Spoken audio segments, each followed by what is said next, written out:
we have scheduled time with the mayor of HRM, Andy Fillmore, who we had planned to have in studio, but apparently he's chairing a meeting right now, so we won't be in studio. We will have him soon via phone. That is the plan anyway. As soon as he is able to extricate himself from the meeting, I think it's a standing committee meeting. I think that's what Vanessa said. Yeah. So we will indeed have the mayor on their airwaves, but not via studio. It'll be via phone, and we're hoping soon. That's the plan. In the meantime, of course, we can get into what many of you are talking about. Received a ton of emails on this whole ban, woods ban, as we're calling it. Now that we've had a day to digest this announcement, do you support or not support the province's decision to ban all activities in wooded areas, including walking or biking on active transportation trails? That is one of the questions that I'll ask you to weigh in on when we open the phone lines again between 11 and 12 today. Was the messaging mismanaged or lack of consultation with stakeholders, including municipalities? And does it feel authoritarian? Or is it decisive and needed? Because some people are getting emails from both viewpoints of this. Some people feel as though it's authoritarian, almost feel as though it like COVID measures are reminiscent, and of course there are some parallels to COVID measures, and I think it's only natural that some people would feel that way. I think that's a natural, visceral reaction. Or again, is it decisive and needed? The premier talked yesterday. It says that he's losing sleep over this and feels as though action needs to be taken immediately or the risk is too high. What about the messaging? I have concerns with the October 15th date. I think that sends the wrong message that Nova Scotia is closed for business. I mean, we could get a deluge of rain next week, folks, so the weather forecast can change in a hurry. I realize that the forecast right now isn't calling for any rain, but things can change pretty rapidly. And in a month from now, we could be in the clear. In the meantime, people will hear the message October 15th. I mean, I'm sure that many people who were planning on coming to Nova Scotia to camp later in August and into September, or to recreate or whatever, just to visit the province, I'm sure that many people have canceled those plans and are going to go elsewhere. Again, I think that the messaging could have been that this is needed, but it's only until we are told by DNR or whomever makes a decision that it is no longer required, that it is that the situation is better. I think that messaging would have gone a long way. And also, why just drop it on people right out of the blue? Why not 2 weeks ago? I mean, we knew these conditions were what they. It's not like this happened overnight. The premier or whomever could have come out and said, look, these are things that we're considering doing because we feel it's necessary. We're going to consult with municipalities. We're going to consult with stakeholders. We're going to consult with the tourism industry. We're going to consult with industry, with the forestry sector, and then we're going to make a decision about you're going to know about it, and you give people time to digest this and become accustomed to it. It just feels as though, again, the way that the messaging was again, the term that comes to my mind is authoritarian. That was my visceral gut reaction to this. I'm just being honest with you. I mean, look, I get that I understand what they're trying to achieve here. I understand that, but walking in a trail in some cases a paved trail, active transportation through a wooded area, mind you, but I mean, we're not talking like you're not hiking in a lot of these trails. These are wide trails. And you can get fined $25,000 for that. I just think that sends the wrong message. That does not achieve what you're trying to achieve, in my opinion. I'm not saying don't do anything. I'm not saying that steps shouldn't be taken here. But look, folks, most people are adults, and most people will obey and get it. Now, you're going to have your fringe group of people who are not going to follow the rules, who are not going to obey. They're probably going to do that anyway. I find with these measures, you basically you target the wrong people for the most part. So, again, I'm going to ask you what you think about all of this when we open the phone lines between 11 and 12. Do you think that this is a good move or a bad move? Or do you think it could have been improved by better management, by better messaging? And again, the fine of $25,000. The Nova Scotia Department of Natural Resources says it has issued several large fines for violating the provincial burn ban. The department says this season it has issued 25 fines for burn ban violations, including 7 at the increased $25,000 level. It says 24 of those charges were for violating daily burn restrictions, with 6 of those being the $25,000 fine. One additional $25,000 fine has been laid for violating the province-wide burn ban, which was implemented last week. So, again, is this fine too punitive? I don't know how much of a fine you would get for driving down the highway at 200 kilometers an hour, putting all types of danger at risk and other people's lives at risk, but I'll bet you it's nowhere close to $25,000. I don't know what else I just seems to me that, again, this gets people's back up. And I think for good reason. And I understand, again, I get that there's a lot at risk here. I understand that. I truly do. I know that people are on edge. Because it wasn't that long ago that we had these 2 wildfires, which Hammonds Plains area, of course, and the southern part of the province, widespread devastation, 150 plus homes. And I get that people are still living without proper egress. And again, people are on edge. But that said, folks, what about this messaging and the way that this has been rolled out? Has it been proper? Has it been on point? Again, you may feel as though that it's decisive, and if so, then let me know. I want to get all points of view on this. Again, lots and tons of emails, folks. I got like dozens and dozens of emails from people on this. Most of them are from people who are angry and upset about this. And again, I've said this many times on the show before, that people generally don't send me emails or call in when they're happy about something. They generally do so when they're not pleased. And I'm sure that Tim Houston and the province understood that and expected blowback from this. This was not.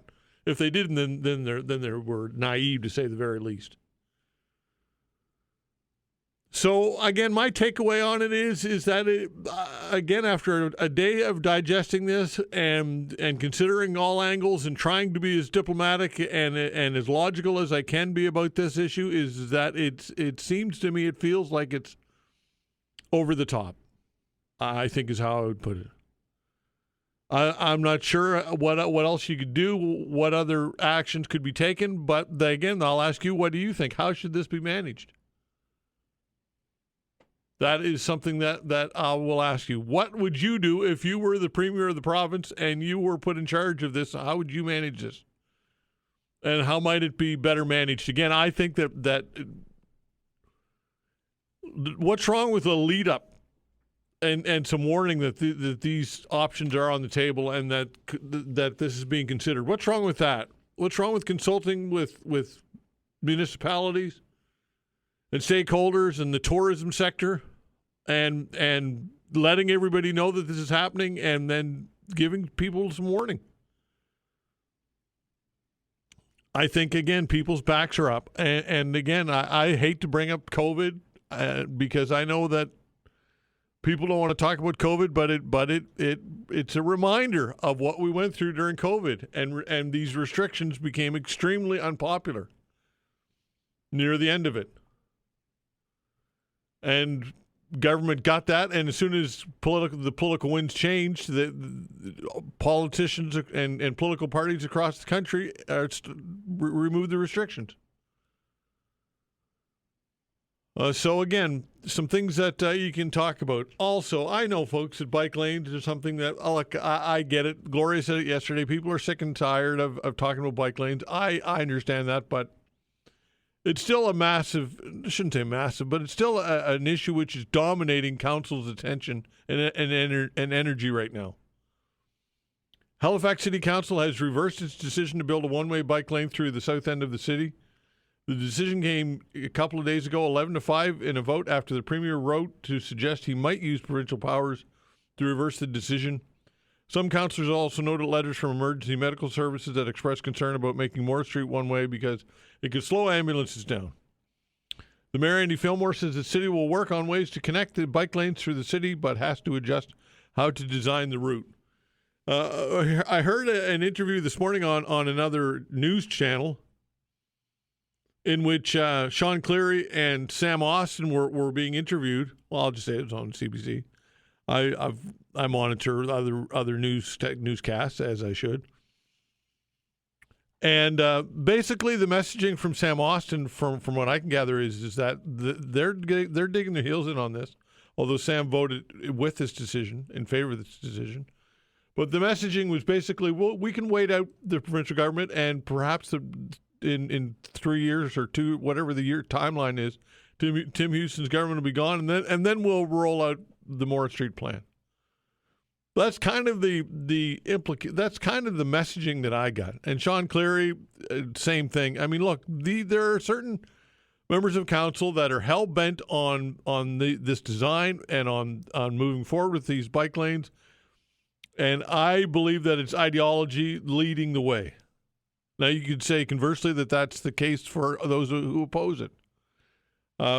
People who are councillors who are hell-bent on car culture, if you will. So this debate continues, folks, and it's a bad look for council. And again, Andy Fillmore hopefully will join the show soon. We'll talk to him about that. So, again, lots to get to today, folks. What I'm going to do is I'm going to take a break, and if we don't have the mayor when we come back, we'll just have to open the phone lines because that's all we've got. But no problem. We'll figure it out. We'll be back.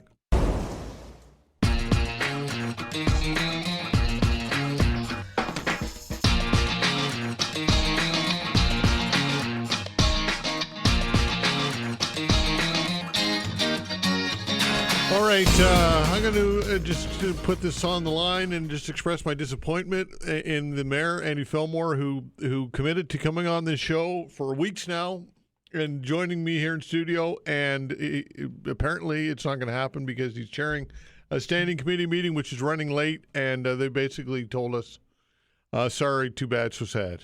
And that's disappointing, folks. They could have. It's common courtesy, quite honestly.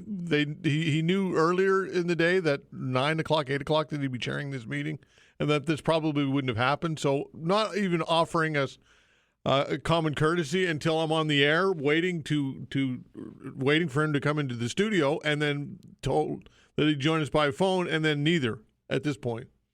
So, Mayor Andy Fillmore, no show Fillmore is what we're going to call him from now on. No, just kidding. I'm a little ticked off right now, to be honest with you. I think it's disrespectful, and I think that it's a missed opportunity for the mayor to join me and to be able to take your calls and to address some of these big issues that the municipality faces. So what we'll do is we'll open the phone lines between now and noon. That's right, folks. What is on your mind today? Perhaps you might want to talk about the fact that Mayor Fillmore was a no-show.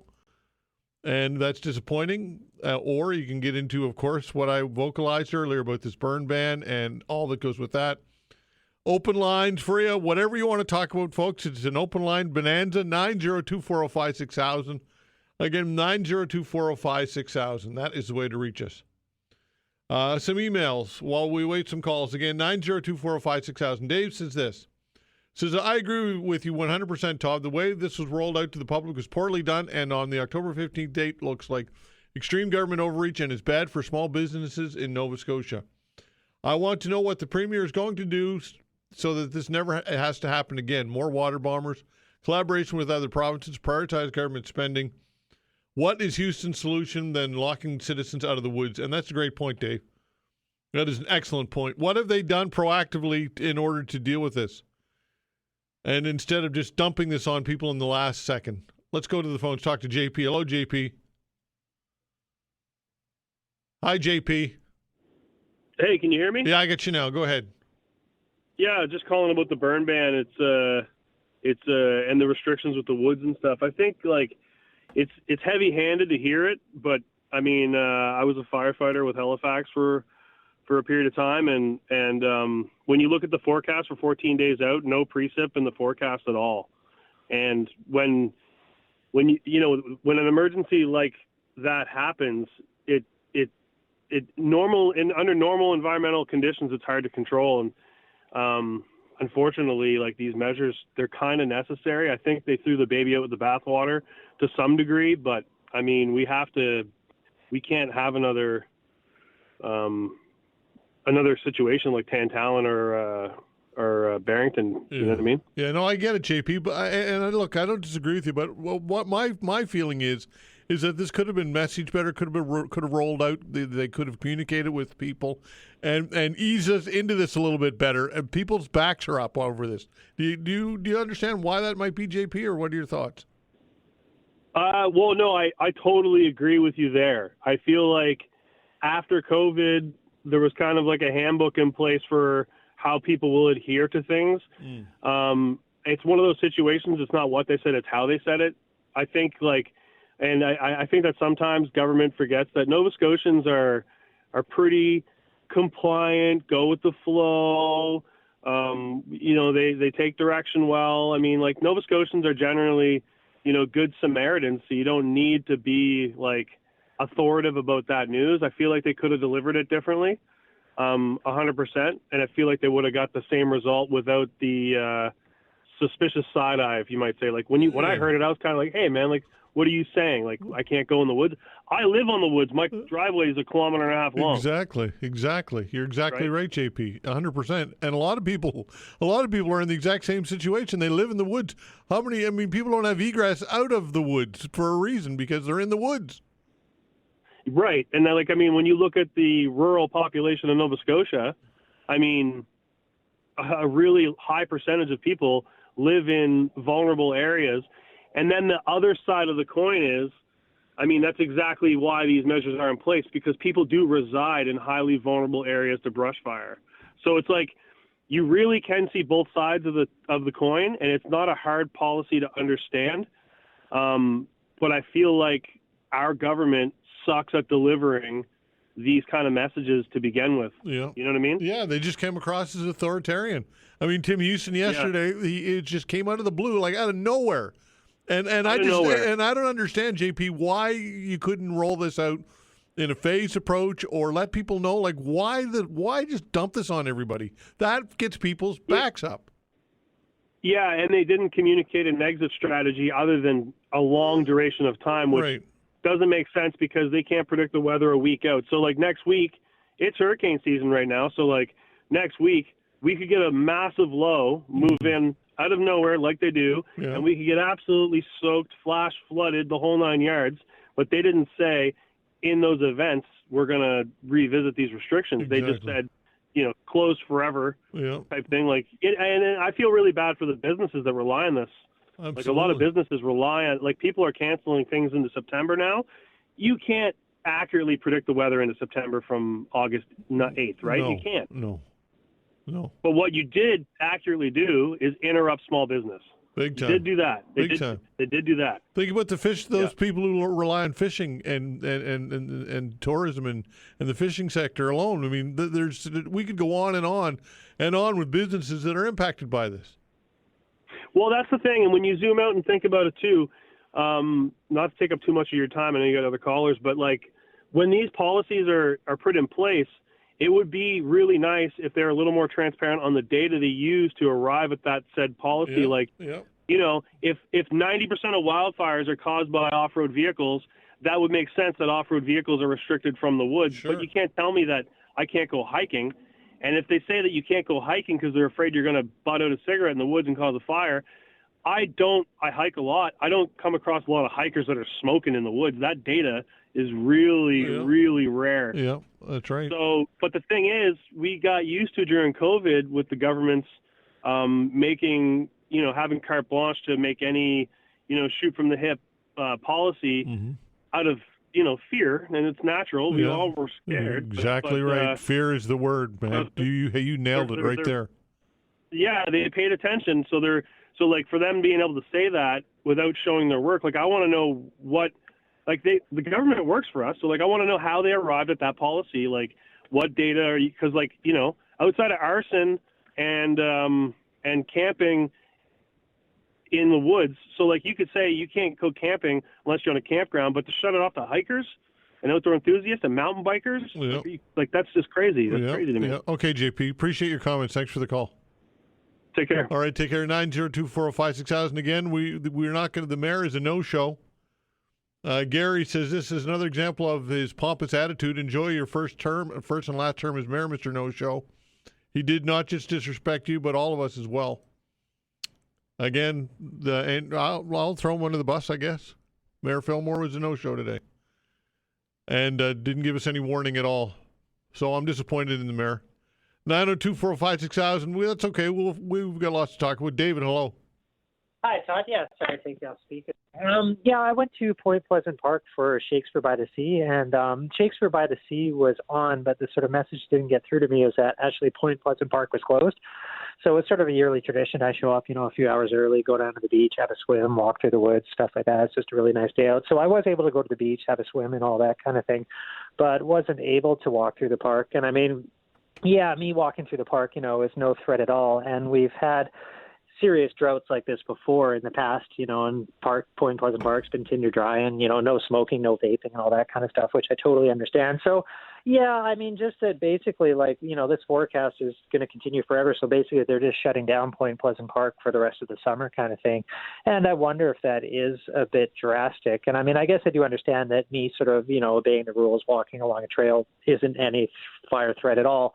But I suppose, when you have more people accessing the park and there's a certain percentage that aren't going to follow the rules or behave stupidly, then, you're increasing the likelihood of people doing that. But it's just sort of, I don't know, it just sort of seems kind of a knee-jerk response and kind of an easy answer, just like, oh, let's just close the park down and forget about it. But just sort of, denying all those people the opportunity to get outside and, for the most part, do so safely. So, I mean, the sort of legitimacy of this policy, I guess that's open debate. But definitely, the messaging could have been done a lot better. I mean, I was certainly caught unawares and only sort of, realized about it when I just happened to catch the tail end of your discussion yesterday and called up Shakespeare by the Sea, and they said, well, we were closed, the previous day, but as it is right now, everything's on and that kind of stuff, and they got, a special permit or allowance or something like that. So, definitely sort of a little annoying and frustrating, and, it's a tremendous loss not having access to a resource like that to get out and exercise. So.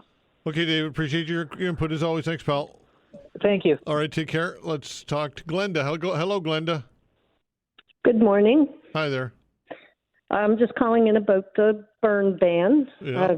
I'm kind of both sides of the argument, I guess, because I understand why they're closing the parks, but I feel like the people that go for walks on trails, they're not the ones that are going to start fires. And if somebody wants to start a fire, they're going to do it anyway, and maybe even more so because of the ban. And as far as the fines go, how many people are actually going to pay these fines? Like if you've got a kid in the woods and they get a $25,000 fine. Exactly. That's a good point. That's a good point. What if it's youth? That's a great point. Right. I live on a very small pension, so there's no way that I would be able to pay a $25,000 fine. Yeah. And right up until yesterday, they were still going to go ahead with the fireworks. That was the plan. They were going to go ahead with the fireworks. So, I think they should have shut that down at the same time as the ban. And there was a person on Facebook today, and they live on First Lake, and they were asking about their dock because you have to go down through your yard and across the trail to access your dock. Sure. And they didn't know if they were still allowed to go onto their dock. So there's questions that people don't know the answers to, and they shouldn't get in trouble for not knowing if they're allowed to cross the trail to go to their dock. Yeah. What else did I have here? I made a list. Oh, yeah, the big one. We don't have water bombers in Nova Scotia. No, we There's don't. not that many in the whole country, That's and right. there's fires out west, so we wouldn't even be able to get a water bomber if we had a fire. Well, Newfoundland as well right now is under, we got a big forest fire going on there. So, yeah, the resources are stretched thin. You're absolutely right, Glenda. So, and that's why I kind of understand the ban, because we would be in such a bad situation with a big fire. Yeah, but that said, Glenda, that said, what's the government done proactively to deal with these not having the resources in the infrastructure in place? What has it done over the past 2 nothing. years? I would say nothing. We don't have any more helicopters. We don't have, to your point, a water bomber. I mean, so just issue these wide burn bans and these punitive fines instead of being proactive and getting some equipment that we know we need. Right, because we count on the U.S. to send us some help when they're all mad at us down there because of our smoke going down? Yeah, Probably not. Yeah. Okay, Glenda, thanks for the call. Okay. All right, take care. 902-405-6000. Folks, are taking your calls till noon today. Give us a buzz. We got lots of time for you. 902-405-6000. We will be right back.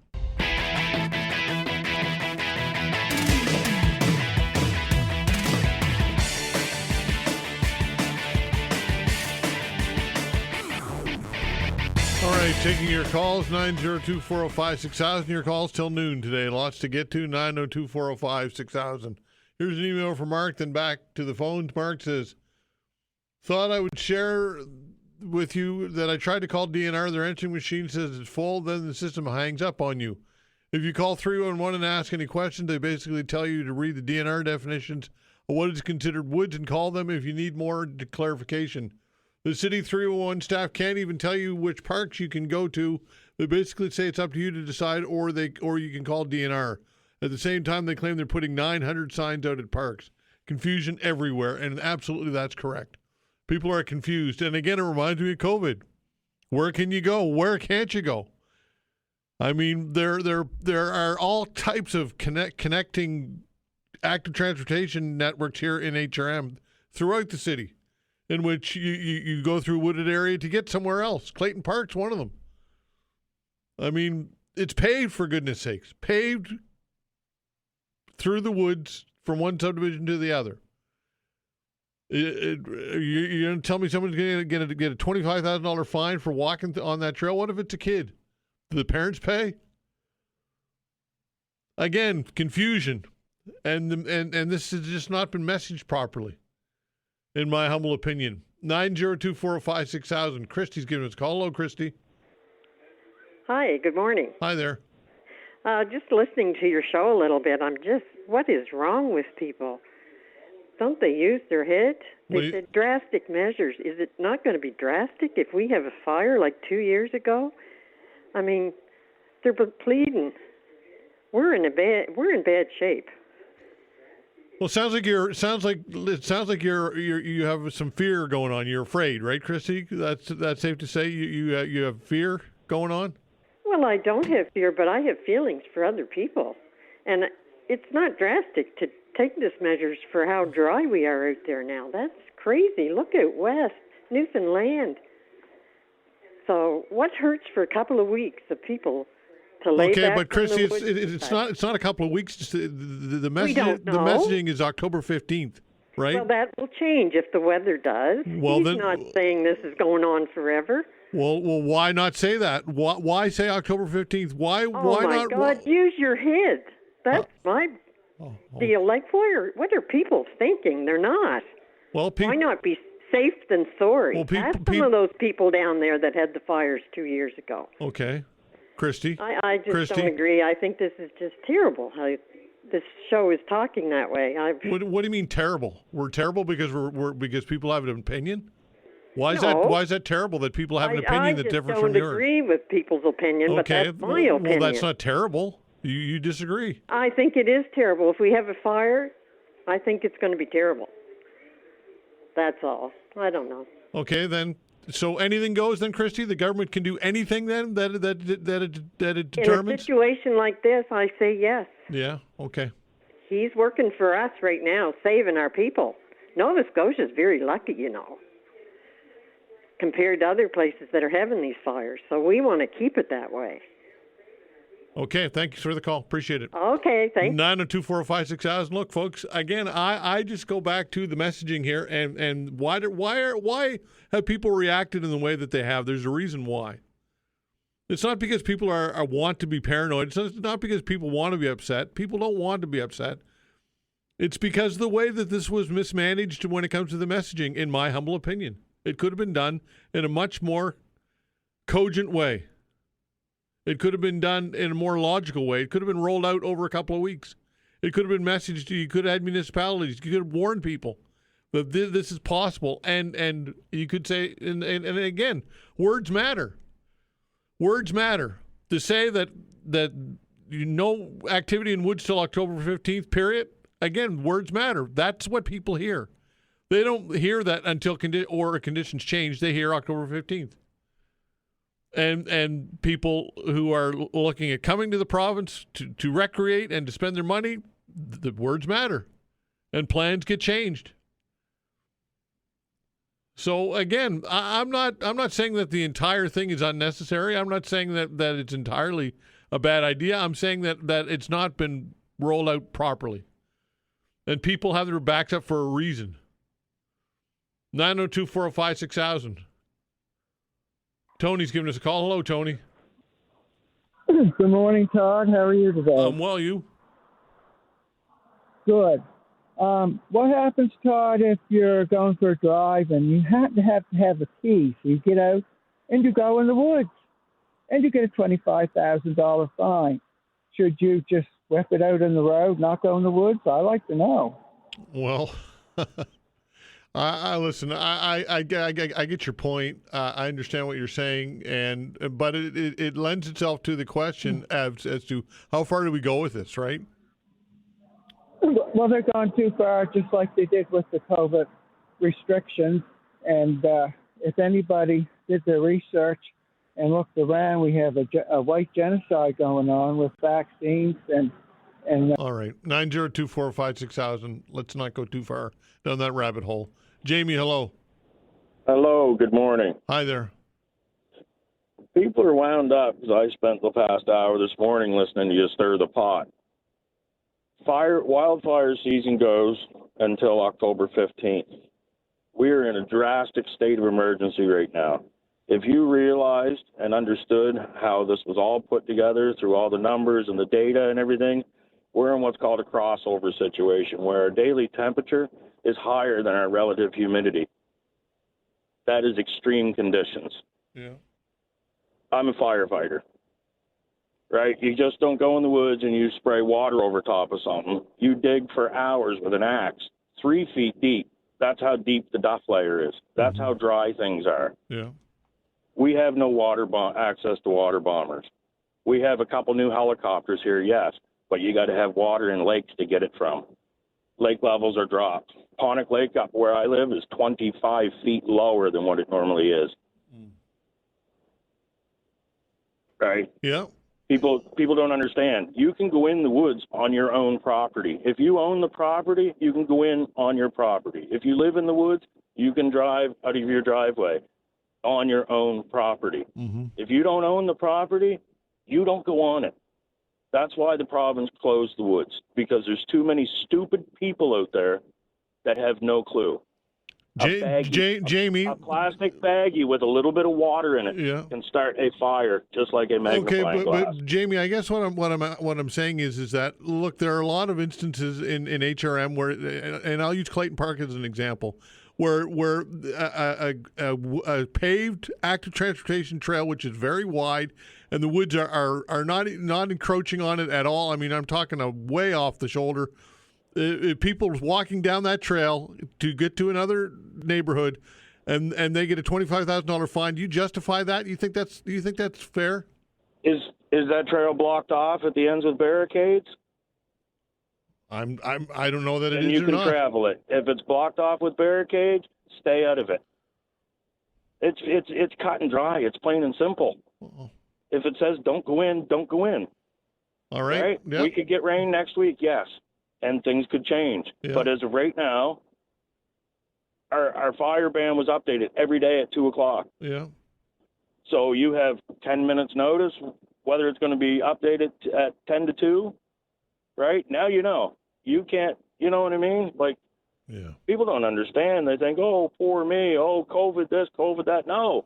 We're trying to keep this province from burning down. Jamie, the rest of this country is on fire. Jamie, listen, I understand. I get your point. I do, but You don't get the point. I do You're trying to fire people up. No, I'm not. I'm to trying get to the have argument going against the government. No, I'm not. It's crazy. I'm trying to have a conversation in which everybody has a point of view, including yours, and I respect and appreciate that you agree with this 100%. I don't agree. Right? To put these fires out, you have to go into the woods by hand, person, in full length, fire retardant coveralls, hard hat, gloves, a pool belt around you, and swinging a 15-pound Pulaski axe, digging in roots and shovels all day long. I understand that, Jamie. For free. I understand that. Free. Okay, but Jamie, why not roll this out and give people some warning and improve? We had the warning. Fire season starts March 15th to October 15th. In between that time, anything can happen. That's why fire season starts March 15th and ends October 15th. Okay, thanks for the call. Appreciate it. Thank you. Take care. 902-405-6000. Again, I think that it could have been messaged better. I really do. And I think people's reaction, and I'm not stirring the pot, I'm just trying to have a conversation and allow people to voice their concerns. Look, these are extreme measures, folks. Whenever extreme measures are enacted, I think it deserves and warrants a fulsome conversation. And to expect me as the host of the show to chastise people who are upset about this is not realistic. Obviously, it's controversial, inherently controversial, and I think it could have been less controversial if messaged better and rolled out better. That's my fundamental point. And look, I appreciate the fact that people, some of you completely support this 100%. That's fine. I don't share that opinion. But I appreciate your take on it. And I get it. 902-405-6000. We'll continue with your calls when we come back. Thanks.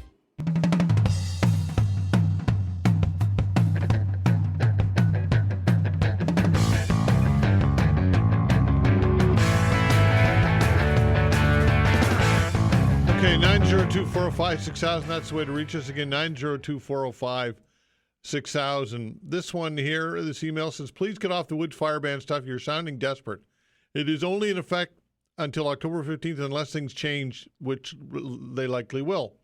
There's so many other things that can be discussed. What about the tariffs and Carney's failure to handle Trump? What about Parliament not sitting in these times of tariffs? I'm sorry, Robert, but nobody cares about that right now. You're wrong. People want to talk about this, and I'm going to give them the opportunity to talk about it. The phone lines are jammed right now. Are you telling me if I said we're going to shift to talk about tariffs, you know how many calls we get? Zero. Zip. Because people don't care about that right now. They care about this. And you can disagree with that all you'd like. But the proof is in the pudding, folks, and the emails that I'm getting that are pouring in. And some people disagree with I don't think what I'm saying is extreme. I really don't. I'm not saying that these measures should not be in place or terrible or there's not justified. I'm not saying that at all. I'm saying that it could have been handled better and it could have been messaged better because it's extremely delicate and people are on edge. Because we've gone through this type of thing not all that long ago, folks, and these types of measures were extremely unpopular at the end of COVID. That is why government reversed them. Because they were extremely unpopular and people are on edge and you have to handle it delicately. I'm sorry, but you do. And just a broad brush, $25,000 fine across the board if you're walking in the woods, I'm sorry, people are not going to respond well to that generally.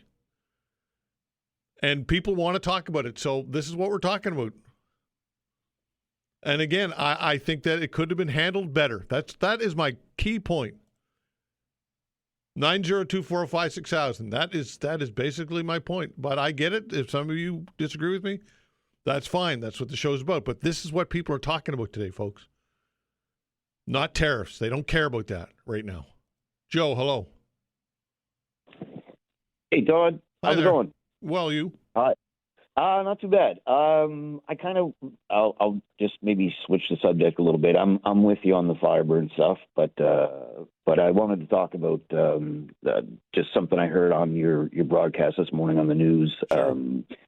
About a rescue that happened down in Antarctica, and it was like that was unreal. They had to wear night vision glasses to land the plane. Like it's unreal bravery, and I just wanted to kind of maybe bring that out and I mean, to do something like that, landing in Antarctica, like you're not even landing on a tarmac, right? You're landing on a skiff of ice, basically. Yeah. Was incredible. I just wanted to point that out. That's basically all I got. So, yeah, no, it's amazing what people will do in to help others. Really, it's truly amazing the bravery that people will demonstrate. So I think that's a good point, Joe, and a good story for sure. Yeah, it is. It's fantastic, and just locally, what you can do, you can do. So that's basically all I wanted to say. Okay. And have a great day, Todd. Okay, pal. Take care. Thanks for the call. 902-405-6000. Mickey. Hello, Mickey. Hey, how's it going? Well, you? You got quite the mixed bag of different opinions, and that's why I love the show. I'm on your side on this one. I think everybody just needs to search for the proper answers, which I feel like we just did not get through this. I saw 3 elderly men yesterday getting shoot at a park. There wasn't a proper explanation other than there's a ban. And, they had 2 years to work on this, and they kind of just resorted to using the exact same policy that, they've decided to leapfrog onto, which kind of gets you thinking, if it's so dire and they knew that the problem was going to get worse over time, how was there no other alternative really considered in place? Like, we don't have the infrastructure built up for it. And we don't have any new planes. We don't have any water bombers. And cloud seeding somehow isn't even being considered in worst case scenarios like this. I'm just confused. And I think the way that people are talking to each other about the topic is also incredibly problematic, because some people really want answers. Some people really do not want them. And I think this is something that we have to, as a province, look inside and say, okay, which one's the better route? Because really, in the end of it, if one government's going to say, look, we don't have to give you enough, and another side is entirely happy with that concept, we're not winning as a whole. Yeah. So, I mean, Mickey, it's unrealistic to roll something like this out and not expect blowback. I mean, that's just not realistic, in my opinion. Yeah, and a lot of the responses afterwards when that's brought up is actually just an emotional one. And again, you're not really seeking to get the answer for something that is really, it's affecting people's lives. Like I said, like 3 elderly men that just wanted to go for a walk, and they're getting flashbacks of COVID. We're not really sure why walking is the problem, but we're just going to have to enforce it. And people are not finding that something that they should be questioning. I think this whole problem could have been avoided with better messaging and a little bit more accountability on what, over the last 2 years, what we did to sort of see what was the really best scenario or the worst scenario, and what was their measures to fix it. And we didn't get that. There's nothing there for us to sort of look at like, okay, they really took charge on this. It's bad leadership. And unfortunately, it's leading to bad outcomes. And nobody's denying that it's dry out there. It's bad. But I lived in Texas. I lived in China. I got friends of mine that lived in Cambodia, Thailand, and India. These things didn't happen. So there's a lot of stuff that we could have done. I think we just took the easy route to assume that if it happens again where the conditions get bad, we'll just shut down everything. Yeah. And I don't think that's the way forward. Well, I mean, it's the ramifications are widespread. I mean, even economically, and look, I get the counter arguments. I do that the fires would be devastating. I get that, but anyway, I take your point. Thanks, Mickey. Appreciate the call. Yeah, you too. All right, take care. 902-405-6000. That's the way to reach us. Let's go to Dan. Hello, Dan. How are you this morning? I'm well. You? I agree. I'm good. I agree 100% with the band. I live about 15 kilometers off grid, and I've seen the heat before. I live on a lake. There's no water running out of the lake anywhere. Yeah. There's 2 brooks that leave the lake, and it's completely dry. Yeah. I don't know. It just seems like I disagree with whatever you're saying. I just don't understand why people don't, it blows my mind. What do you disagree with what I'm saying, Dan? I didn't say I disagreed with the ban. I said I disagree. I don't think that it was. Wait a minute. I said I don't think it was messaged properly. I don't think it was communicated properly, and I think that it's got people on edge, and I think it could have been handled better. That's all I'm saying, Dan. Well, that's fine, but people must have seen this thing coming. My God. Why didn't the government see it coming and tell people that it's a possibility that this is something that they're considering? Maybe they had no choice, right? What do you mean they had no choice? They're the government. They're in charge. Oh, I agree. But what am I supposed to do? I have to go off of my land and go to Northern Paperland to get out and get groceries or get propane or whatever. What am I supposed to do if I get stopped? Get a $25,000 fine? Yeah. Who knows? I don't know. I haven't. All right. So you're making my point for me, Dan. Actually. No, I don't think people should be in the woods on ATVs and stuff like that. But I agree. If you want to walk in a park in Halifax, that's fine. But I'm in the middle of Nova Scotia. Well, okay. I understand what you're saying, but that is my point. That you just made my point twice, Dan. Yeah. Okay. I just think there should be a ban. I don't know what else to say. Okay. Appreciate it, pal. Take care. Bye. 902-405-6000. That's the way to reach us. We'll continue with your calls when we come back. 902-405-6000. That is the way to reach us. Again, 902-405-6000. And look, dominating the conversation, what people want to talk about is this burn ban, and the woods ban is really what it is. And look, you're not going to roll something like this out and not have people get their back up. It's just not going to happen. Did the government really think that everybody would just say, okay, I'm fine with this? I think that's unrealistic. So because of that, knowing that how delicate of a situation that it is, and knowing that people in some cases are going to react viscerally and irrationally or rational, depending on your viewpoint, but knowing that, then you have to handle it in the best possible way that you can. And simply having a news conference and if one fell swoop rolling this out, with no consultation, no warning, no nothing, and a lot of confusion, and people don't know and people would say, well, it's pretty simple. Don't go in the woods. Well, it's not that simple. Because people's situations vary. I mean, some people, that's the way that they get around from one community to the other. So, again, I just think that I understand the concept. I understand the need. I get it that it's tinder dry. I understand all that and respect all that. What I don't get is that the government must have understood that they would get a lot of blowback from this. So you have to handle it as delicately as you can, and give people ample warning, time to digest it, time to get used to that. This is a reality. And time to communicate with municipalities and other stakeholders, because words matter, in my opinion. That's all my key point is, folks. And also the $25,000 fine. Are you? Look, is that fair to say across the board? This is the fine. You can literally get fined $25,000 for being in the wrong place and walking in a trail. In the city. Is that the right message that we want to send out? 902-405-6000. Mark, hello.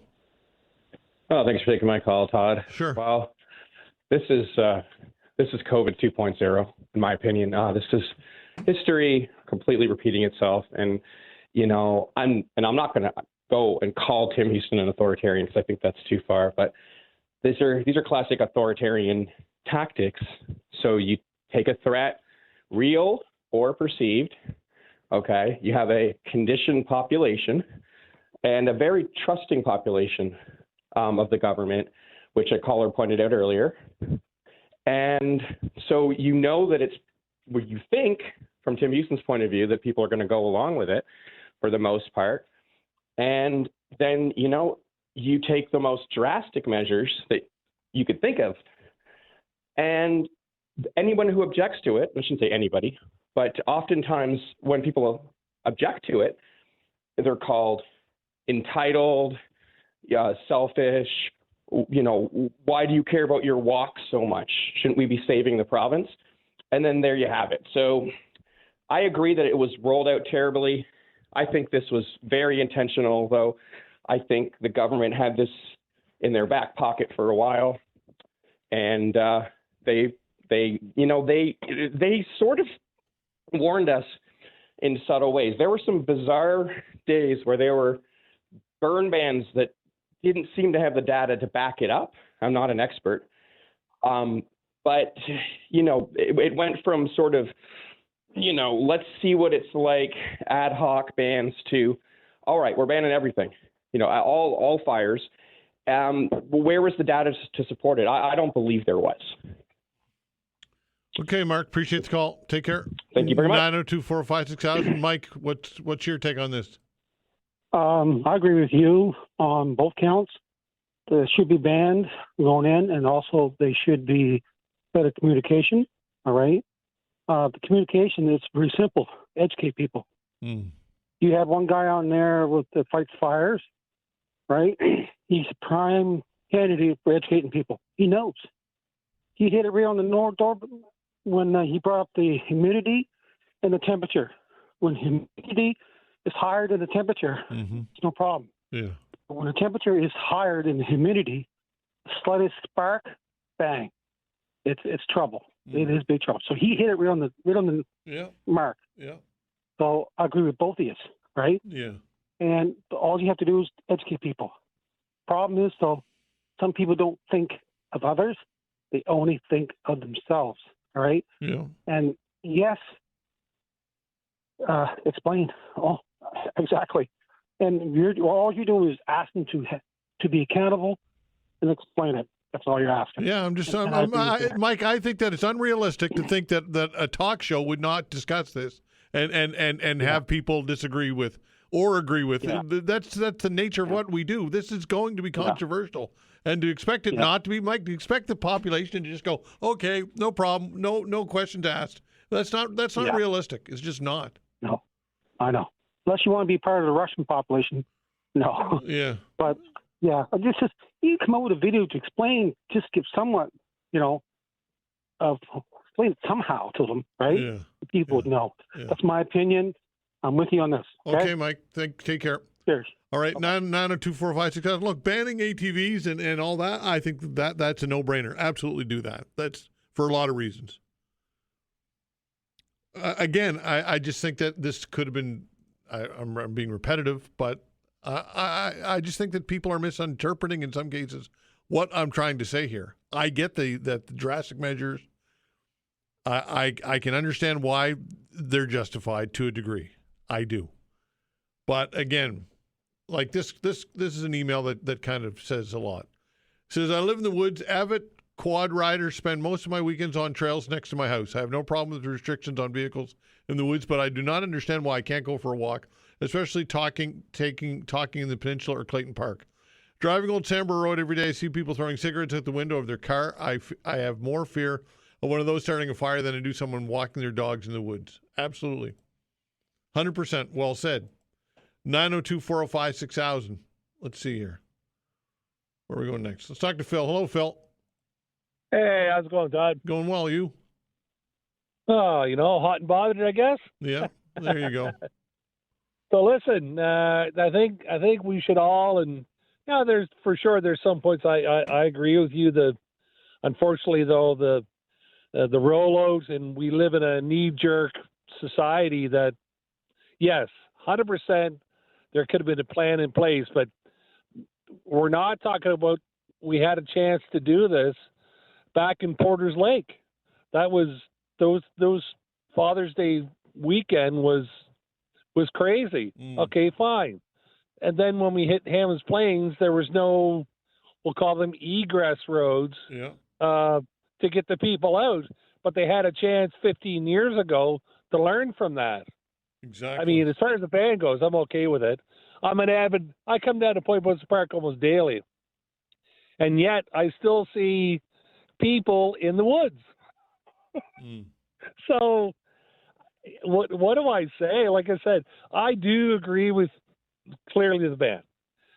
I agree with you somewhat in the maybe the conveyance of the message, but unfortunately, there's still some people out there who just don't get it. Did the government drop the ball? Yeah, they could have had a plan in place. Of course they could have. And like I said, I'm going right back to Porter's Lake. I was directly involved in that. So I saw it firsthand. And, I don't know, like you suggested a 2-week rollout. Well, I personally don't think that's quick enough. I'm okay with the sudden hammer down. I'm okay with that. But I do agree with you that the information that is needed to stop everybody freaking out where I can go, where I can't go, is I would hate those logistics and try and figure out who's what, when, and where.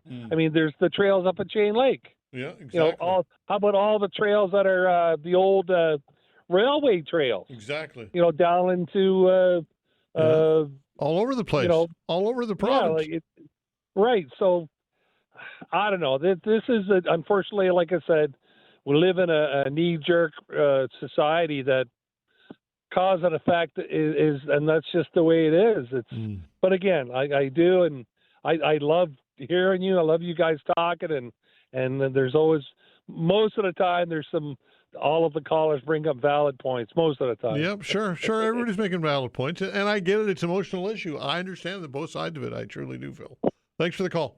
All right, you have a good day. All right, take care. 902-405-6000. Give us a call. We got some time for you. 902-405-6000. We'll continue with your calls when we come back. Facts. All right, taking your calls, 902-405-6000. Quick email from Phil, and back to the phones. Phil says, I'm not a fan of Houston, but he has this right. I hardly think that some people, maybe most, would have reacted differently if he had used some delicacy in discussing this issue. I live outside Berwick, and I am surrounded by trees. One spark cigarette butt or even an empty bottle that acts like a magnifying glass would cause great damage. I don't want my house to burn. I don't want anything to lose. I don't want anyone to lose anything. Steep fines and tough talk is what is needed.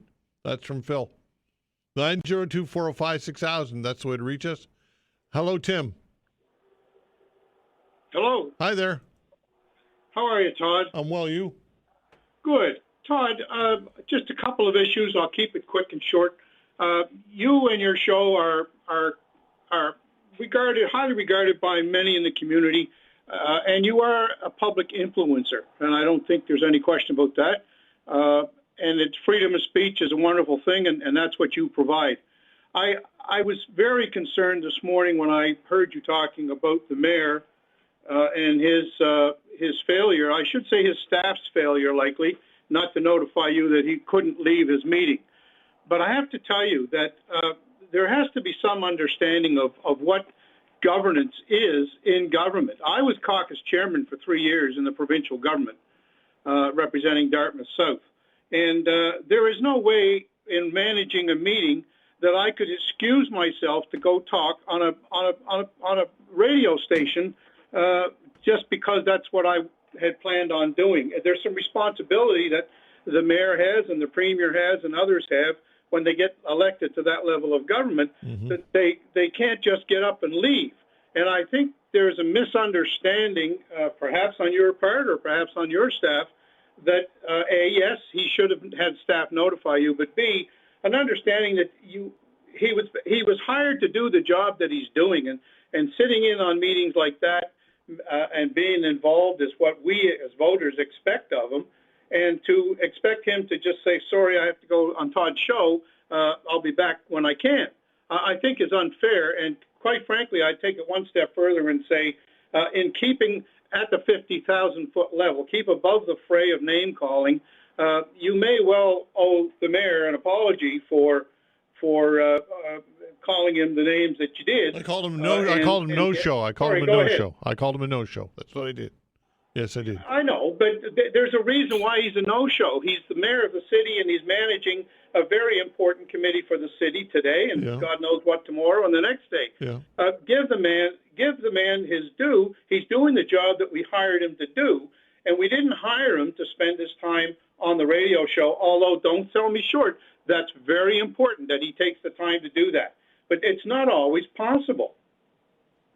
Yeah, Tim. Listen, I take your point, but I think that that he knew he was chairing this meeting. He knew that it was I think a common courtesy, an email at 9:00, 9:15. I mean, I blocked out an hour to have him on the show, and if not for a pretty controversial issue that we could open the phone lines and discuss, I'm left with dead air for an hour to fill. And to me, put yourself in my shoes. I think that he could have at the very least, let us know there's a possibility that he's not going to show up. A, and B, when he was chairing the meeting, send us more. It was 10 o'clock. I still didn't know whether he was going to be on the air or not. So I think that I'm justified in my disappointment in the mayor. Yeah, and look, I don't disagree with the fact that you should have been notified. That was not his exact personal responsibility while he's in the middle of the fray of a meeting, but it certainly was his staff. So I think if there has to be any shots taken, they need to be at his staff, and maybe he needs to improve that. But to say that he's at fault here because he didn't stop the meeting, go make a call, or worse, leave the meeting and go on the show, I think is a bit unfair and getting, I think, below your high quality and level of community involvement and being a social influencer. I think maybe you might have gone just a bit too far and blaming the wrong person. I just wanted to say that, and I enjoy your show, and I think a lot of people do. There's no problem, Tim. I take your point, and I'll absorb it and consider it. Okay, thank you very much, Todd. Have a good day. Okay, take care. Perhaps. Look, I don't think I slung really far. I called him no-show. Perhaps that was a shot that I shouldn't have said. I could have been more diplomatic. I do stand by my comment that I'm disappointed in the fact that, again, I'm sitting here at 10 o'clock and I don't know. This has been scheduled. I've been talking about it. But it's a bad look for us, quite honestly. Makes us look bad. And it's not a good look for him either. It's not a good look for anybody. Right? And again, if not for a pretty hot controversial issue, which people wanted to talk about, I'd be stuck with an hour of how do I fill the time. That's not a that's not a good position to put me in my humble opinion. I think that they could have handled it better, but perhaps calling him no-show was unjustified. I'll give you that. 902-405-6000. Dave, hello.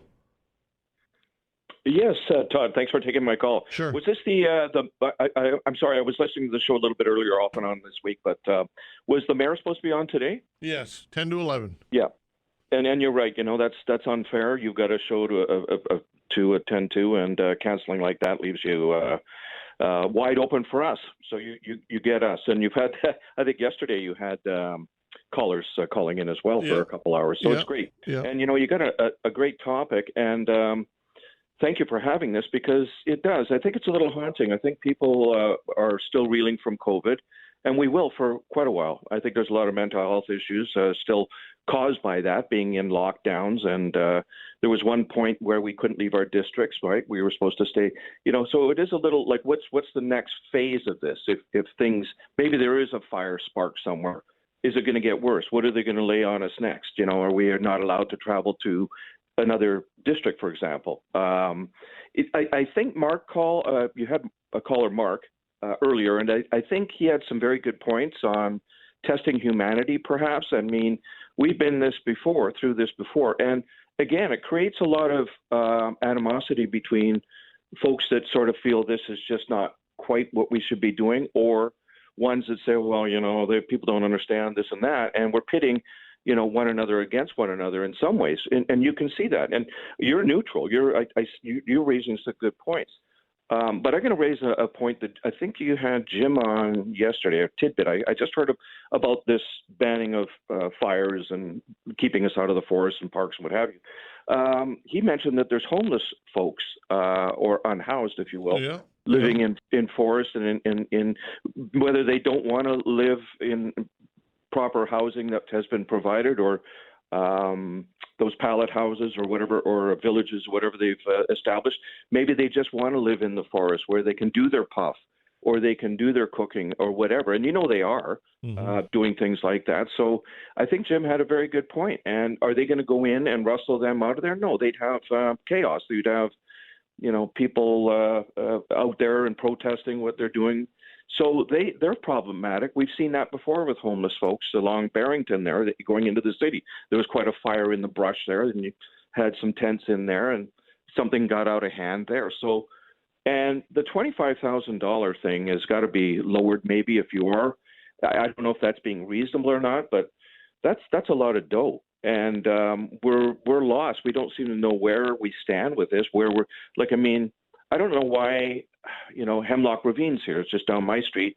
Beautiful little walking area. Why would they shut it down? What is their objective? You did have another caller who said, look, there a lot of fires, Todd, are started by arsons, firebugs. There just is people out there deranged. And that goes on throughout the country here. I bet there's been fires deliberately started by people. Why, we don't know. They're deranged human beings. Humans start most fires. I do get that. 88% of fires. We don't get lightning strikes here much, but how are another thing throughout the country, how are these fires starting? If there's no lightning, and some of these fires are well in the backwoods. Remember the Quebec fires? There were several dotted all the way around, and there was no lightning, and they were way in the backwoods there. What's going on? Fire needs 450 degrees to start, first of all. So a piece of glass, that's possible. Cigarette butt, definitely. The people wing out off the highway all the time. You can go down off these off ramps with the dry grass that's all collected and debris that's dry, and they just wing. They don't want to. There's no ashtrays anymore in these modern cars. Right. I don't think so. That's right. But I think Jim had a very good point on there's homeless people, and I don't want to rat them out. But they could be problematic if you're in Spryfield or what have you. I think it's an overreach in my opinion as for now. But again, if a fire starts up somewhere, and then again you can look at Westwood Hills fire. They were unprepared for that. There was no hydrants up there because there's no water. People live up there on wells, and they couldn't get the big heavy tanker trucks up or whatever. It was just all too late. And like you said, I think that was a very good point you raised. Have we really gained any education on learning how we put it? We've got urban sprawl everywhere. And where I live in Larry Utek, this was never here in 2000, our population. And now we have water issues too, right? Yeah. Well, they say, the reservoirs are down, it's drought or whatever. No, it's not. I do agree that's part of it, but we're putting a lot of strain on our systems, right? With 170,000, I think, since 2000, I think, the growth in this city. 170,000, I believe. I'll have to get my facts, but that's not a surprise to me because I moved here in 2000 and there wasn't much growth at all. But you probably got to have a break here. Yeah, I'm up against it. Thanks, Dave. I appreciate you having the open line, sir. Okay, pal. Take care. Cheers. All right, 902-405-6000. We'll continue with your calls when we come back.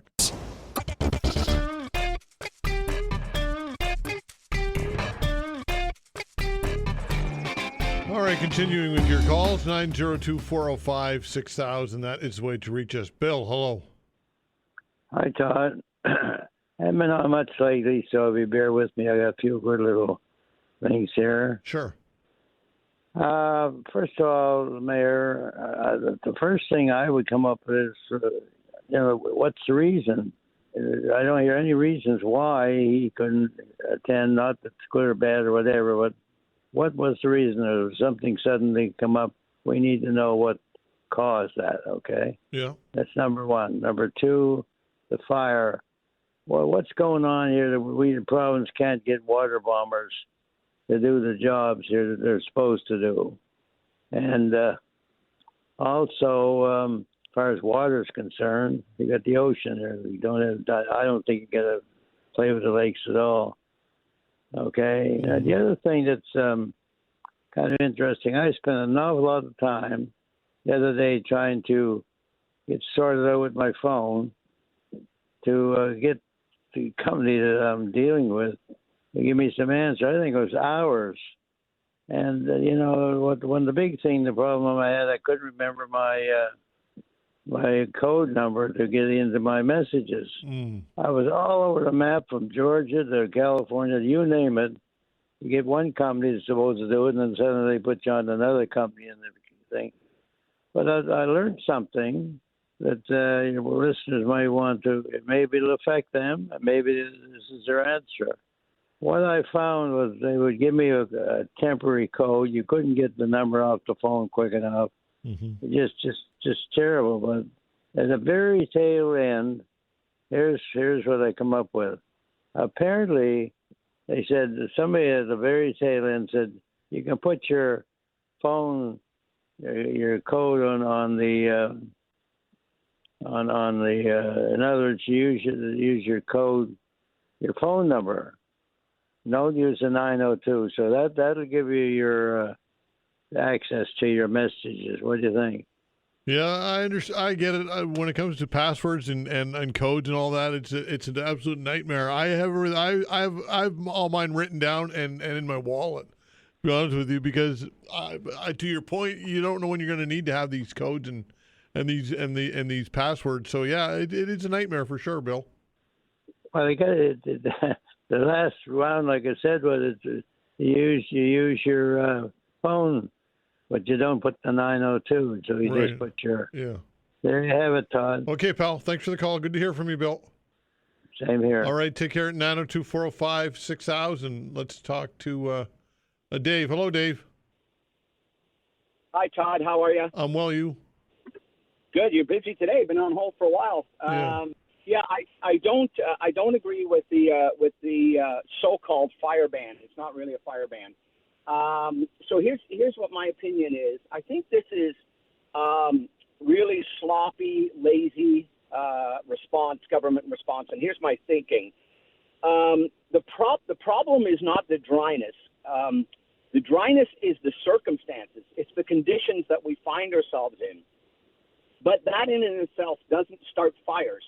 I think the real issue is likely arsonists or people, who are burning when they shouldn't be. And so it's very lazy, it's very sloppy to just throw a fire ban across the entire restrict people across the entire province and not do the work of the government in this case, which is to deal with those people who are starting the fires. There's no creativity to this at all, and it is broad sweeping. And I think it was Mark, one of your other callers, who talked about, it's a bit of an authoritarian measure, and I would tend to lean that way too, because I think here's what the issue is. This is a climate change prerogative that's taking place. So, in other words, there's something that hits everybody, and it's in the name of climate change, when really the climate change is not the issue. The issue is people starting fires. And I just think the government has really missed this one, and is now really infringing on the constitutional rights of everyone. And I'm not talking, about people are saying, hey, listen, we got to do what's best for everybody. I agree, you got to do what's best for everybody, but you cannot cross a line. And that line is when you infringe on the freedoms of people to walk in a trail, man, to just go for a walk in a trail, and you're not trying to deal in any significant way with arsonists. So to me, I'm not in favor of it. I'm in favor of some really hard work on behalf of the government to deal with the arsonists and with people who are suspected of doing things that are nefarious out in the woods. Yeah. Deal with those people. Throw resources at it. But why does everyone else have to pay the price for that? And that just seems to be a trajectory that we're on now, that everybody, all of this quote-unquote innocent people or just normal, law-abiding, good people are now being punished for the mistakes of a very small minority. And it just seems to be a very slippery slope that we're on. So, that's my take on it. What do you think? Well, look, I lean towards agreeing with what you're saying. I do, because, like you said, why did this government not put every resource it could into getting water bombers over the last 2 or 3 years?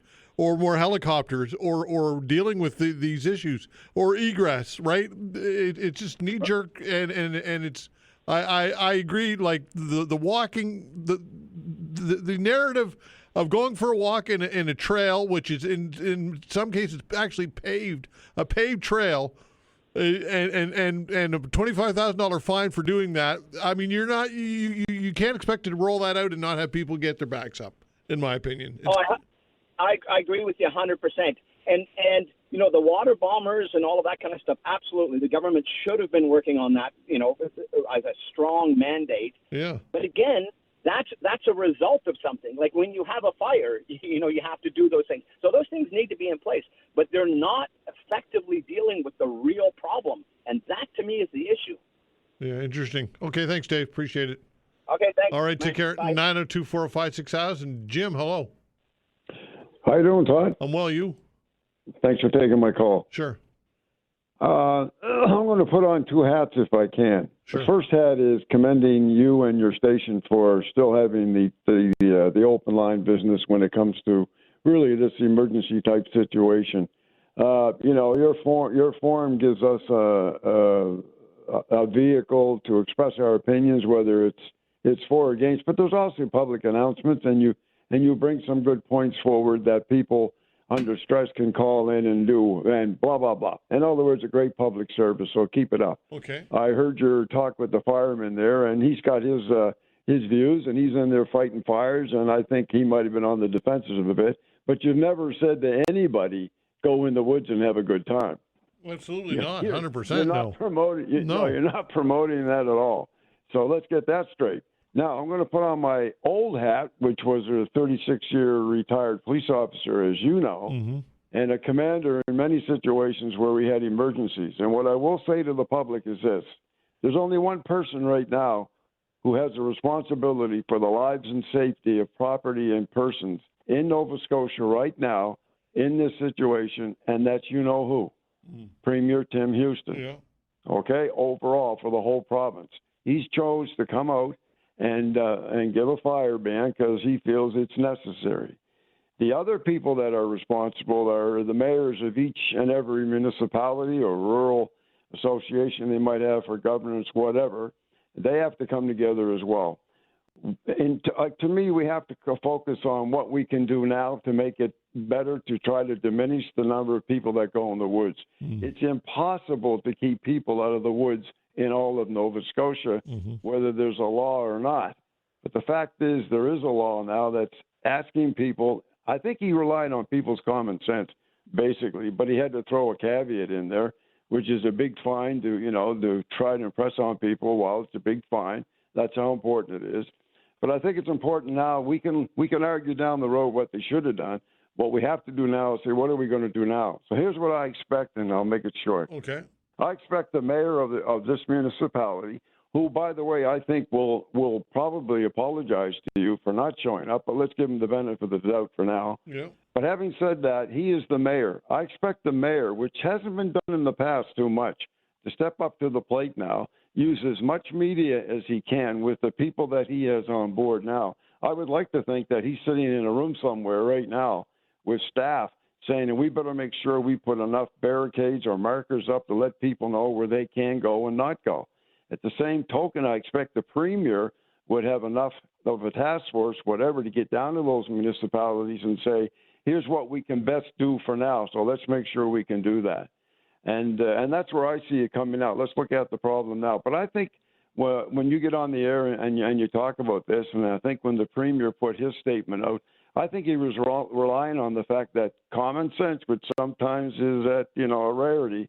Nova Scotians will say, yeah, we better be cognizant of the fires and not do things in the woods that we would normally do. It's impossible to stop each and every person from going in the woods of Nova Scotia. So we got to deal with it now. But what I'm looking for now is waiting for the mayor to come out with his feelings on this and what he's doing. I know that they're doing stuff because I called the homeless thing yesterday, and I did get a call right back from the homeless outreach people about the homeless in the woods. I'm very satisfied that they have a basic knowledge of where a lot of the people are that are living in the woods, and they're reaching out to them to try to convince them to perhaps pack up and move out and trying to give them accommodation. So I was very pleased with that. That's a good signal. But I'm still looking for the mayor to take charge of HRM and come out based on information he can get from the premier and better inform the citizens as to what we can do and cannot do. That's where I'm coming from. Okay, Jim, I think you make some great points. Thanks for the call, pal. Yeah, take care. All right, 902-405-6000. We'll continue with your calls when we come back.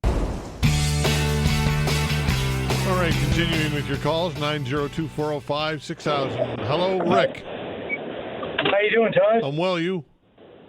Not too bad. I'll talk about this fire ban. You know, I'm a hunter. I fish. I ATV. I live out in the country. You know, people are all up in arms, but we got to do something to protect our woods. And probably 99.5% of the people would not do anything in the woods to cause a problem. But people on the radio say, well, why can't I bike? How do you get to justify or how do you get to police a bike over an e-bike? E-bikes are catching fires. You know, there's problems with e-bikes, batteries in them. Mm-hmm. Yes, you're walking on a paved trail, but the woods are not paved beside you. Somebody walking down blows a cigarette butt out. There's your woods gone, but you're on a paved trail. You know, I live in the country. I don't want my house burned. I don't want to see anybody's house burned. But if people are not upset they can't walk in the woods, I don't think the boardwalk in Halifax has woods on it. Don't walk there. We have one of the longest boardwalks, in Eastern Canada or something? I heard the other day. Go walk there, people. Stay out of the woods. We're trying to protect the woods. And Tim Houston went to all the different people, tourism, lands of forest, and said, what do you guys think? Out of 10 people, you got to get 4 or 5 different answers on what to do. Yeah. So he, being a judge, jury, executioner, said, close the woods to protect the people. That's my take on that. And I agree with what he done. You can't keep going on and say, well, wait 2 weeks. Everybody knows in Nova Scotia how dry it is. When's the last significant rain we got? Anybody? So Rick, you don't believe that the premier should consult with anybody on anything? Then he should just be a dictator. Then just completely. No, I don't say he should be a dictator, but DNR knows how dry the woods are. Yeah. Okay. The tourism. Yeah, maybe we'll lose some tourism, but instead of lose tourism, then come here to a burnt province, and you have no tourism at all. Yeah, I understand that, Rick, but again, put yourself in other people's shoes as well. And I take your point, but look, if you're a stakeholder, and suddenly you had a bunch of things booked, and let's say you were running a lodge, a fishing lodge, or whatever, and suddenly your revenue is gone for the rest of August, and potentially the entire season you're going to lose. You might have a different attitude, Rick, in my opinion. Well, maybe, but you know, those people, if something happens, they'll have no revenue in years to come either. Well, Rick, I mean, look, you talk about a cigarette butt. How many people drive down the road and flick cigarettes out the window on the highways and back roads and everywhere? That happens all the time, right?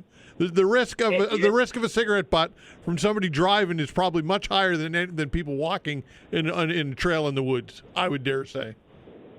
Anyway, you're right. It is. Some people, they could have a bottle in their car and put their cigarette butts in it. It's a disgusting thing anyway. Yeah. And them throwing them out the window, it's, you know, you're right. But if you don't close the woods, let everybody into it, you can have a bigger problem.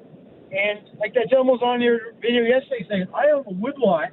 I do not want to see it burned. Yeah. You know, and as far as DNR has already said they've got, 3 or 4 charges because people have done illegal burning. People don't get the idea. So you got to put a fine on it. And my feeling is if you put the fine on for $25,000, collect it. Don't say, you know, ask DNR how many tickets they've actually collected for the $25,000 out of the fines they've laid. Probably none. No, they say I think the last information we had is 6. There have been 6 charges of the $25,000 fine. But last year there was 2 or 3 charges, and I don't think any of them has ever paid the $25,000. Yeah. But that's the point. So it's like a law. Here, let's make a law, but we won't enforce it. But the law is there. Charge these people and get to it. Okay, one or two people get a $25,000 fine and they got to pay it. Other people start realizing, well, geez, maybe I shouldn't do this. You know, and you can't regulate common sense. Some people just have no common sense, right? Right. Okay, Rick, appreciate your comments. Thanks for your comments, pal. Appreciate it. Take care. Thanks, Todd. All right, take care. You got it. Ken, hello. Hi, Todd. Just to let the people know that want to go for a walk and they don't have cable or whatever, New Brunswick just sent all their air support, any of the extra stuff that they have over to Newfoundland. So if we get a fire in Nova Scotia, guess what? We have zero help. California has fires down there that are as big as Nova Scotia, and they have the bombers, they have the helicopters and everything else. And guess what? With the Santa Ana winds down there, they can't control it. Now look at Cape Breton, for example, the swept winds that comes in there. You think something goes on fire? Like, for anybody who's been on the highway, they can tell you, look just off the highway and all the trees that are still on the ground because of mismanagement of the government, right? That can fuel a fire, but this place will go up like a tinderbox. And the guys go on there and say, oh, yeah, we should be allowed to walk because most people are responsible. Okay, so you're willing to risk your house, your province, to give them other ones a chance to go for a walk because the other ones may not start a fire. Are you crazy? You crazy. Like, and speaking of mismanagement, how many roads have been built coming out of Tantallon? How many fire hydrants are put in there? No, we have bicycle lanes. We have bicycle lanes that we want to send $100 million on instead of firefighting equipment like this because they're telling us it's going to be warm like this every year. Oh, we need more bicycle lanes. We don't need firefighting equipment. Like, come on, people, give your head a shake. Thanks, Todd. Okay, thanks for the call. Listen, folks, we could probably go on and on with this, but we have exhausted our time when it comes to the open hour. We took two hours of calls on this, and something tells me that we'll be talking about it again tomorrow when we open the phone lines. I didn't get to all of you for that. I apologize, but again, you'll have an opportunity tomorrow when we open the phone lines between 11 and 12. We'll be right back.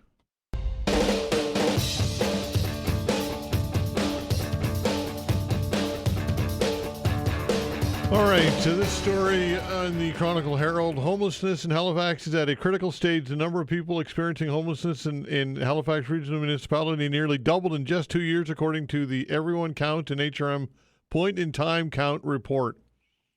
Joining me to talk about this is Jeff Karabanow, professor at Dalhousie University, co-director at Dal Social Work Community Clinic. Jeff, thanks for joining the show. We appreciate it, of course. Oh, my pleasure, Todd. Thanks for asking. All right, so the metrics just look worse and worse all the time, right? We're heading in the wrong direction, and no apparent change in the forecast. So yeah, it's pretty pessimistic, right? We're seeing a huge increase in the number of folks that are sheltered, that are on the streets, that are in hotels, that have some connection with the services that are out there. So we definitely seen, like you said, it's doubled. Not surprising, right? We've seen a huge change economically in the last few years, and cost of living for everybody is really, really impacted. So that's, yeah, there's definitely negative.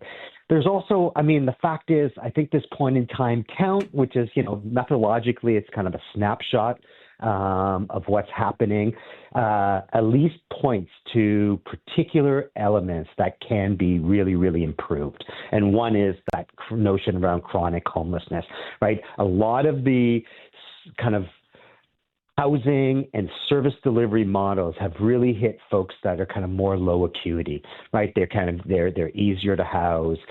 They may have already employment. They have less maybe mental health and addiction dynamics at play. Now we know that we really, really need to build infrastructure around those that have been on the streets, have been in shelters for a long time, and need a particular style of service delivery. So there's, in a way, this type of research highlights at least where we should be going. Right, but I can't help but think that the longer somebody's in this situation, the more difficult and problematic it is to get them, and right. And the more and people's willingness you lose hope after a while, and once you lose hope, then the situation becomes dire, right? So I used to run a youth shelter and supportive housing complex in Montreal, and I don't lose hope when I kind of reflect on my experiences, even actually working in Halifax and in Guatemala as well. But just in Montreal, I remember working with folks that everybody said there's no way. They've already been on the streets for 5-10 years. It's going to be too difficult to kind of get them out. It is not. There's always hope. If we could provide, like the pallet housing kind of movement, if we can provide that with very intentional and strategic supports, that can be a really, really important step. The numbers are large, but compared to other cities, we can really do this. We could really, really build kind of an infrastructure of care and hope that can kind of really reduce these numbers. I mean, the flow into homelessness, you're absolutely right, is overwhelming. Since COVID, it has become really overwhelming. And it's also, important to note that we're seeing an increase in young people on the streets. We're seeing seniors. I saw that when I was running kind of out of the cold emergency winter shelter. We were seeing more seniors. I mean, that's all very troubling, but there are specific strategies we can be employing. And the fact that shelters now have some capacity is also important, right? So we are seeing less people kind of living, as we call it, rough, like in encampments and stuff like that. Okay, so who ultimately is responsible for this? Is there one entity or one organization or one government, or is it? I guess who could coordinate this? Right. I think there's a good kind of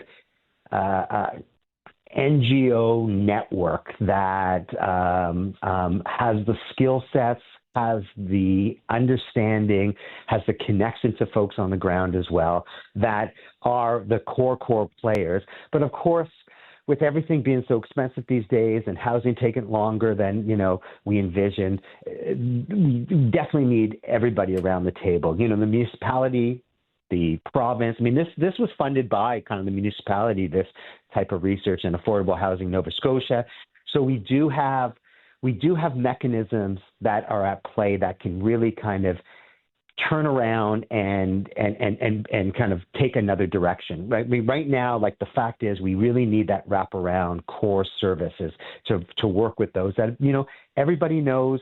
They've gone through all the systems. They've gone through all the shelters that really, really need some form of real housing first delivery system. And housing first really means that, you just get people into something safe and secure, and you build those wraparound supports. And I know we talked about this, you and I know it looks pessimistic, but, there's let's say there's 1,500, folks that are really, really in need right now. That's like compared to other cities. I mean, we can, I always say this, we can really kind of reduce those numbers pretty quickly if we can just get more kind of units open to kind of support people. We've got the skill sets.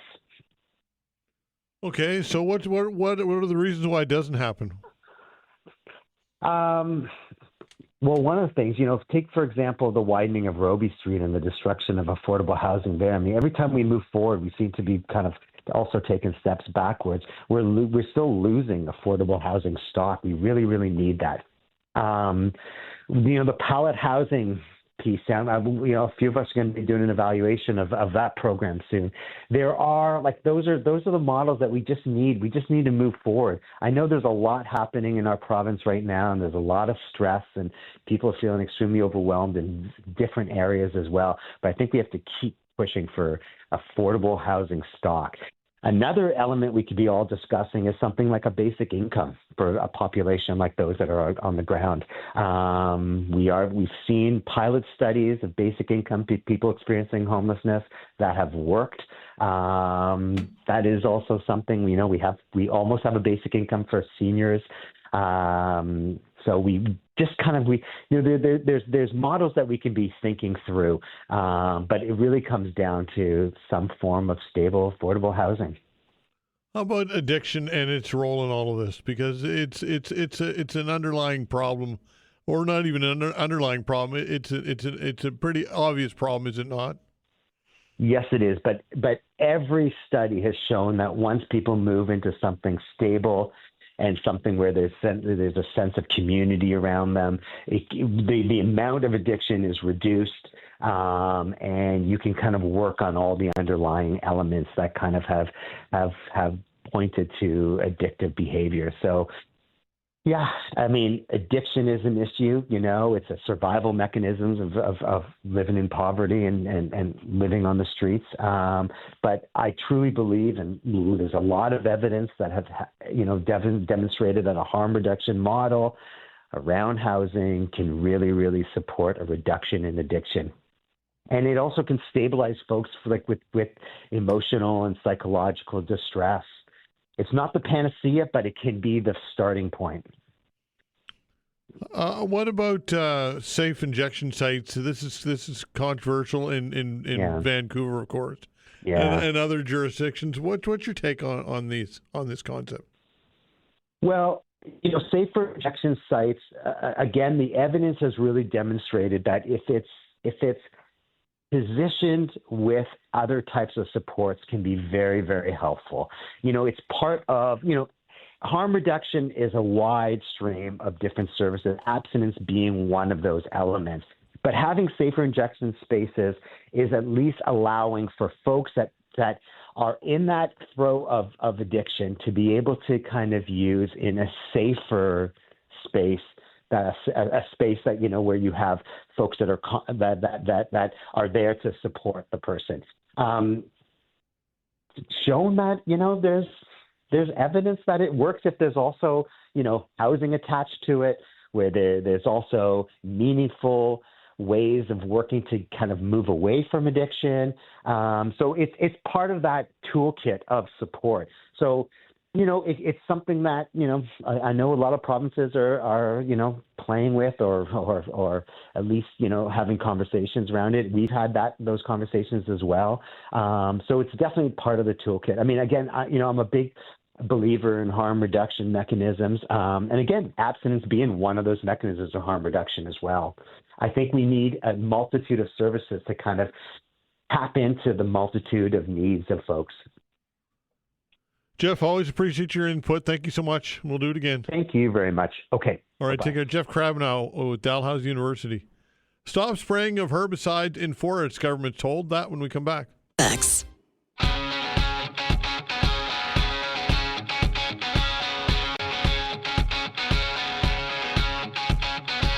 Right, this story also in the Chronicle Herald. The Cape Breton Environmental Group is demanding that the provincial environment minister stop issuing forest spray permits for mainland Nova Scotia. Neal Livingston is a woodlot owner in Inverness County and co-chairman of the Margaree Environmental Association. Joined us to talk about all this. Neal, thanks for joining the show. We appreciate your time.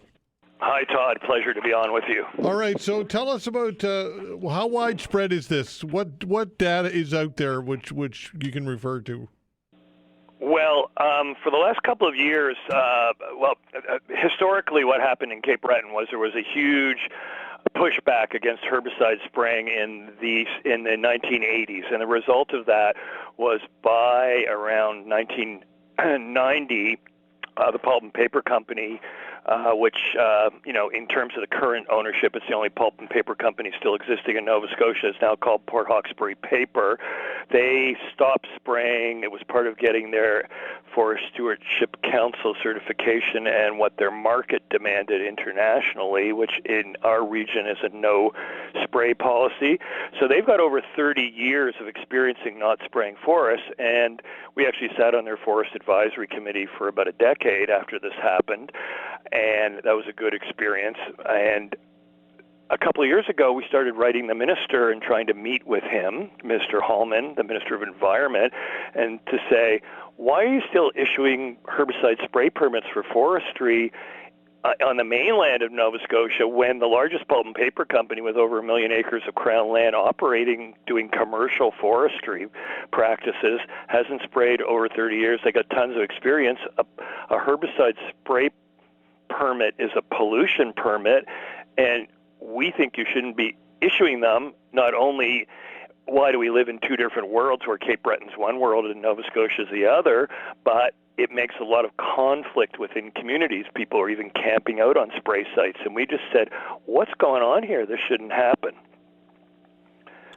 Okay, so again, how much is going on? What can you tell us about how many permits are and what's the process? So our group this year, I mean, we're outside the zone where there's any spraying. For the third year in a row, we're going to the minister and saying, we don't want you to issue permits. Your act says pesticide reduction in Nova Scotia is something that's mandated under your act, and only in the most severe or strict circumstances that can be proven, maybe you would issue a permit, but go tell everybody else to do it without these chemicals. They aren't necessary. They're polluting the environment. So far, our understanding is there's been applications for about 1,500 hectares, more than 3,000 acres in Nova Scotia, and obviously there's going to be conflict in communities again, and this simply should not be going on anymore. There's no justification when you have the largest forestry company in the province with over 30 years of experience in no-spray forestry. Why would you let what we call the worst forestry players in the province receive permits from you? So where's the justification for you as the minister handing out these permits? And what we decided to do this year was to get ahead of the curve and start addressing this publicly and also to Minister Hallman before he issues the permits. Because technically, normally you don't hear about the permits till after they're issued. And we said, well, I'm sure he's going to be issuing permits this year. Why don't we start to say, what's going on here? This is not okay. This is not something that should be happening in Nova Scotia. Eastern Nova Scotia and Cape Breton is a huge area for forestry, and the pulp and paper company doesn't need to spray. Why are you letting other people do it? Okay, so the point of spraying, it seems like everybody would know this, but what's the point of it? Good question, thanks. When you have forestry plantations, so this is after you clear cut, which we don't think you should be clear cutting. We think that all cutting in Nova Scotia should only be selection cutting. When you clear cut, you're basically destroying the natural ecosystem of the forest, and over 95% of cutting in Nova Scotia is still clear cutting. We don't think it should be permitted. So then you go and you plant trees, and you got a lot of stuff coming up that you don't want, and there's two ways to do it. One is, like Port Hawkesbury paper, you say, well, actually all that stuff coming up is still very valuable wood fiber. We're going to have a mixed wood forest and not just pure softwood plantations. And these, what we call the worst players in the province, what they do is they want to get rid of anything that competes with the softwoods they're planting. And it's easy for them to spray them with herbicides. It doesn't mean that herbicide spraying is effective. It kills broadleaf plants like hardwood trees. And, the forest in Nova Scotia, historically, this is an Acadian forest, and it's a mixed wood forest. So it's all about bad forestry practices, spraying, and it shouldn't be going on. All right, and what about the data when it comes to the dangers and the carcinogens and tell us about the dangers, I guess, not to fearmonger, but I'm sure that there's plenty of data out there. Yeah, so the main thing that's happened this year is there's a lot of controversy about the chemical they use, and the chemical is called glyphosate. There was a fairly major court case by a bunch of major national environmental groups this year, and the result of that was that a judge ordered Ottawa to reassess glyphosate's approval.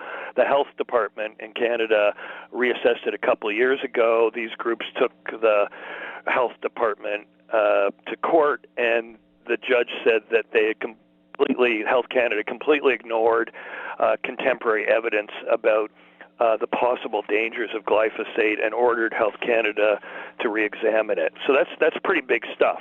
So one thing you would say to the minister is, in Nova Scotia, is with this going on, wouldn't you want to err on the side of caution, as there seems to be more evidence and a number of court cases internationally that, say glyphosate isn't a good thing.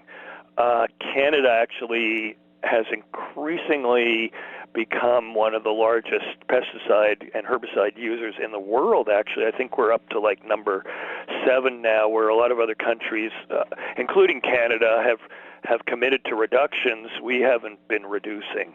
So I think that's just important for your listeners to know. Well, I can't imagine how widespread it would be. First of all, the wildlife that would be impacted, but of course humans as well. And so, tell us about the dangers, I guess. Yeah, well, how would you like a helicopter spraying glyphosate or any other kind of herbicide, half a kilometer from your house or less? Right. And that's what created originally, almost 40 years ago, a huge backlash in Cape Breton, and eventually we won that fight. And to this day, the Department of Forestry still tries to undermine the pulp and paper companies' 30 years of experience in this. You think they would be going and spreading the word about if the biggest forestry player on the block doesn't need it, you shouldn't need it either. Yeah. Interestingly enough, I have a commercial maple syrup farm as well as having other professions in renewable energy and filmmaking, but when I went to the annual Maple Syrup Producers Association fall tour a couple of years ago, there was a representative from Forest Nova Scotia, which is a lobby group for industry, and he was bragging that we should all join because they have such great access to the current provincial government. And in fact, they got to meet 4 times with the Minister of Environment, he said, over the last 2 months. And we've been trying for several years to get a meeting, and we can't. The best kind of meeting we got was with the Assistant Deputy Minister, and following that meeting, when we didn't like how it went, the minister won't even write us back. And in general, because we have some contact with other environmental groups in the province, the province really, under the Premier's direction, is refusing even to write anybody back when they write them anymore about serious environmental issues. And I'm old enough to really say, the difference between good government and not good government is the ability to listen and learn by the people who are in power. So it really concerns us that in effect things have gotten worse. And in fact, the Premier's executive assistant, the Premier's person who briefs him and gives the Premier opinions that he should have every day, used to be the head of Forest Nova Scotia.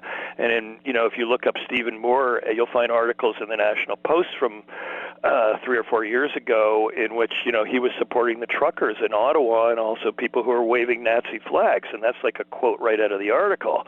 And this is the Premier's top advisor in the province. So I don't know what it's going to take to get the government to listen to concerned citizens about things, but it's really, really clear, at least on this forestry matter, that why would you let anybody get a permit when the biggest player on the block doesn't do it anymore? Yeah. Okay, Neal. Listen, I appreciate your time. Thanks for doing this. Thank you. All right, take care. Neal Livingston, woodlot owner in Inverness County and co-chairman of the Margaree Environmental Association. We'll talk local sports with Ken Bagnell when we come back. Thanks.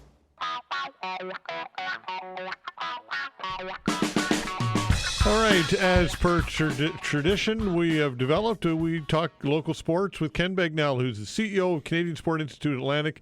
He joins me here in studio, and we've got a couple of guests, which I'll introduce in a little bit as well. Ken, welcome to the show as always, my friend. Hello, Todd.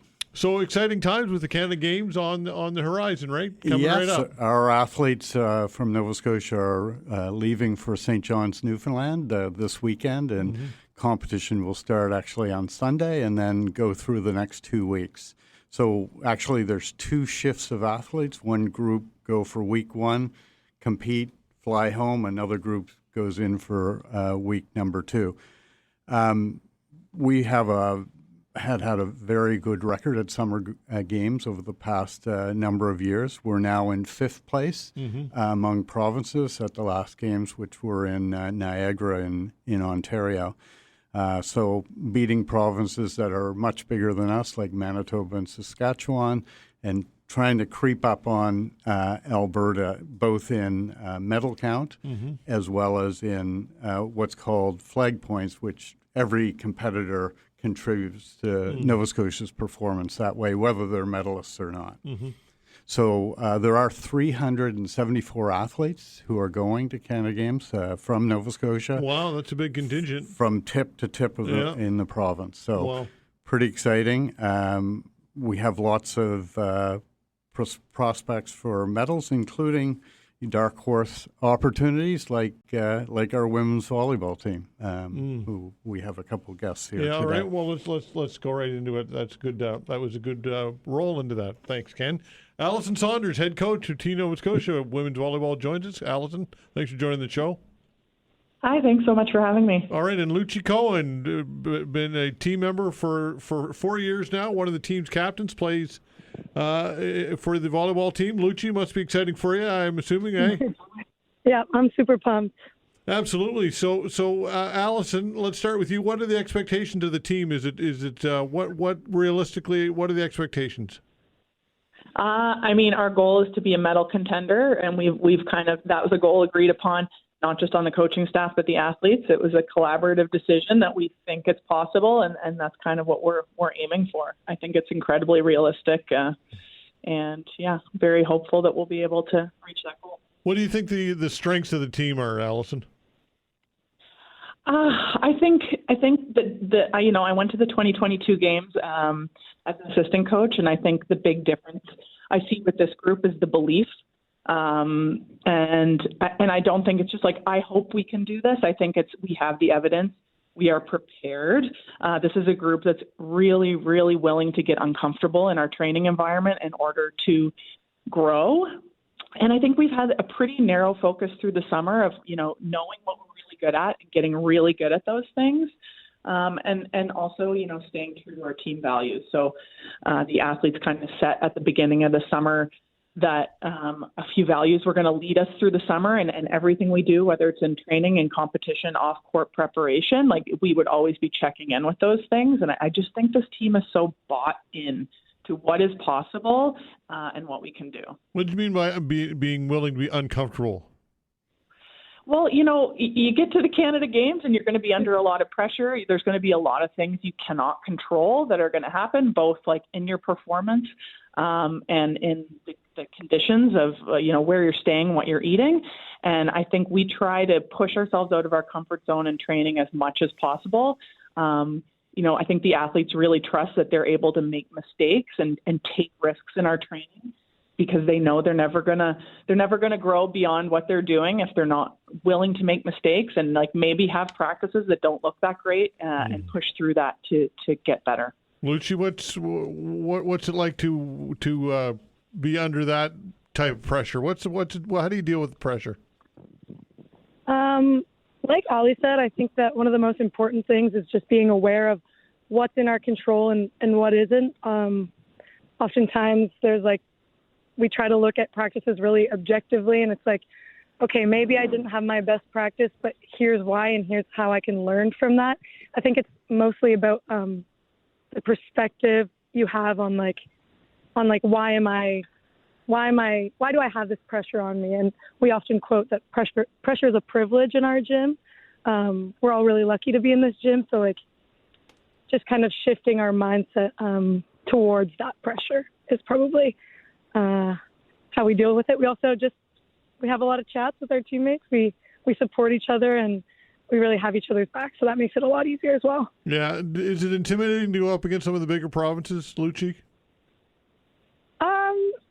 I would say, going into, we just came back from a tournament called Canada Cup. It was pretty much like a practice round for the Canada Games for us. And I think at the start when we went into the gym, we might have been a little bit nervous, but once we realized that we were fully capable of competing with these teams, that sense of intimidation is lost, and you just kind of get a hunger to beat them instead. Allison, what's it like to try and prepare your team to not be intimidated by perhaps teams with a bigger population to draw from? What advice do you give to your team? Well, I think it's just trying to have, and easier said than done, but trying to have confidence in what you're capable of doing, regardless of what is happening. A big thing in volleyball, and Luchi will probably roll her eyes at this broken record thing for me, is playing 1 point at a time. It's something we always say is sort of a reset. We can't get ahead of ourselves. We can't dwell on things that have happened in the past. So we kind of just try to approach every game of, there's all these mini games within the game, and we just need to win one at a time. I also think that we have the evidence. We just got back from Canada Cup. We beat Manitoba. We beat Saskatchewan. We came very close to beating Alberta. And in volleyball, these are kind of the big dogs. And I think now we're just constantly collecting evidence that we are capable of doing it. So we have the proof. Okay, Ken, what advice do you have for the girls here? Well, they've just been doing a fabulous job of moving step by step over the past number of years towards this opportunity in St. John's. And I think they're representative of the hopes and dreams of all our Nova Scotia athletes. And we're no longer in a situation where we think we're pretenders there. I think that was the case probably 10, 20 years ago. But we know we can be the best in the country. We know we can be the best in the world being based in Nova Scotia. So I think that's something that we're beyond now. And I think we're looking at things more factually as both of them indicated, like how do we get better? How do we, look at our weaknesses and try to improve practice to practice? So the dedication that our coaches and our athletes have put into this, it has been amazing. So they'll have a great time in St. John's, meeting with lots of other athletes from across the country. It's a giant festival, and I think they know how to do it up in St. John's as well. So they're going to have a good time, but the competition is going to be tough, exciting, and really a chance of a lifetime for those athletes. For sure. Allison, what's the schedule? When do you start? Our first match is on August 19th, and we're playing Alberta, which will be really fun for us. It's a rematch from Canada Cup. Like I said, we just, we lost in the fifth set just by a couple points, so we'll be really excited, really hungry to get another shot at them. Okay. Listen, thanks so much for doing this, Allison and Luchi, and best of luck. Hopefully you bring back some medals. Thank you so much. Thank you for having me. All right, great stuff. Allison Saunders, head coach of Team Nova Scotia, and Luchi Cohen, member of the team for the past 4 years. They sound pretty confident, Ken, to me. They have reason to be. They did go in the competition a few weeks ago, know that they're even or above some of the top teams in the country, and again, it's often comes down to one game, one match, whether it's soccer, basketball, a track and field heat, and you just got to be ready for that time. We call it performance on demand. When the time comes to perform, you have to be able to repeat what you've done in practice so many times. And I think we're at a state where we're not hoping anymore. We actually have put in the work, and you've done these, whether it's times or performances before, and you're really in the pressure situation, you want to repeat. You don't want to you're not trying to do something you've never done before, because that often doesn't work. You've worked hard in practice. You've had lots of, competitions prior, and you want to get back to the level that you've performed at before. So that's what all these athletes are trying to do. Okay, what other strengths or what other kind of hopefuls or medal hopefuls do you have here? Yeah, well, obviously we're a very dominant canoe-kayak group, and we've often got over 30 medals in that sport and likely to do so again. Sailing is looking particularly strong now, and there's only 4 events, but we're looking very good in each of those 4. Potential medals in all 4, gold medals in all 4. Athletics has some very good performers in it as well. Men's soccer looks strong. Unfortunately, we don't have rowing this year, isn't in the Canada Games. We had 6 medals from rowing. Last time we had an all-time high of 56 medals for Nova Scotia. If we get around 50, that would be a super performance. Again, medals are one thing. Having your best performance ever, whether that's moving from a team from 8th place to 7th place or 8th place to 6th place, they're all relative terms. So while you may not be in the podium, we know that every Team Nova Scotia athlete is trying to battle for one more position higher. What's the average age of these competitors? Most are around 18, but some sports trend a little younger and some trend a little older, but around 18. Man, I can't imagine how much fun they're having, though. And at the end of the day, that's what it's about, right? Oh, absolutely. This is the Olympics Yeah. for most of these athletes, the highest level that they'll participate in their athletic career, probably 90 to 95% of the athletes. So it is such an electric environment, both on the playing field and off the playing field. And, you put 2,000 young people together and they'll figure out how to have a good time. Yeah. So anyways, it's always a fun event to see. I'm going to go up next week and watch all of our Atlantic athletes, and just looking forward to seeing it's just a joy in their eyes of competing and being at this very uniquely Canadian event. This does not happen in other countries. This multi-sport national event is really unique to Canada. And, if we're looking at ways to build our country, Canada Games is a winner.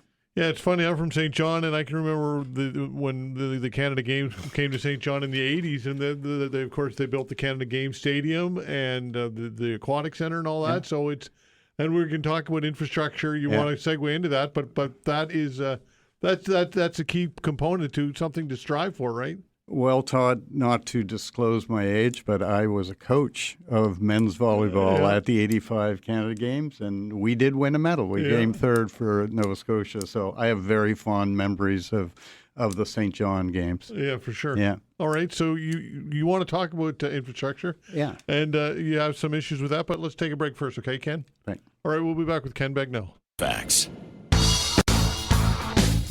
All right, continuing our chat with Ken Bagnell, CEO of Canadian Sport Institute Atlantic, and we're big tee up for the Canada Games, which starts Sunday in St. John's, Newfoundland, and we were talking about infrastructure. And Ken, you mentioned that you've got some, I don't know, concerns, or how would you describe what you want to talk about here?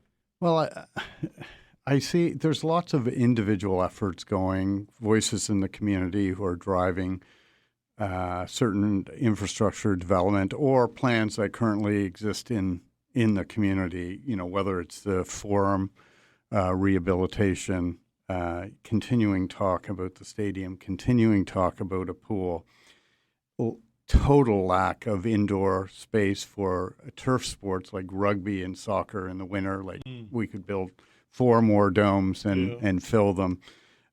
Same with court space for basketball and volleyball and other activities. Like there's just a total deficit. Our population's growing. And it just seems to me that there's a time, and that time is now, to have a coherent plan of how all these things fit together, not kind of the one-off, let's do this, one-off, let's do that. How do we build infrastructure for our community so our young people and our older people can continue to be physically active? When the Canada Games Centre was being built in 2011, which is a great piece of infrastructure, although now 14 years old, the belief was, it's too big, can't fill it, right? It's packed. Mm-hmm. It's making a profit. It is a sustainable piece of infrastructure, right? And we need to have this look overall. What do we need for our community? Not the one-off discussion about how this fits for this little area of HRM, but what do we need as a community? What's our vision for what's going on? And that coherent vision doesn't seem to be there. Like I'd say the number of studies we've done on pools, it's ridiculous. Number of studies we've done on stadiums, ridiculous, right? It's time to actually do something. So I'd like, and again, great people are putting in these efforts with these infrastructure projects, but let's get something in its totality saying what we want to look like as a community, 10 years from now or 15 years from now. What are the parts of that infrastructure that are required?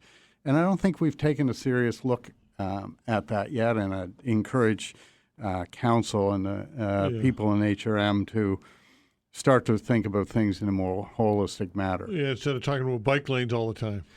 I'll stay out of that one, but no, but I mean, I guess it's true. I guess what I'm getting at is that you need it's important that the decision makers know that the public has a buy-in.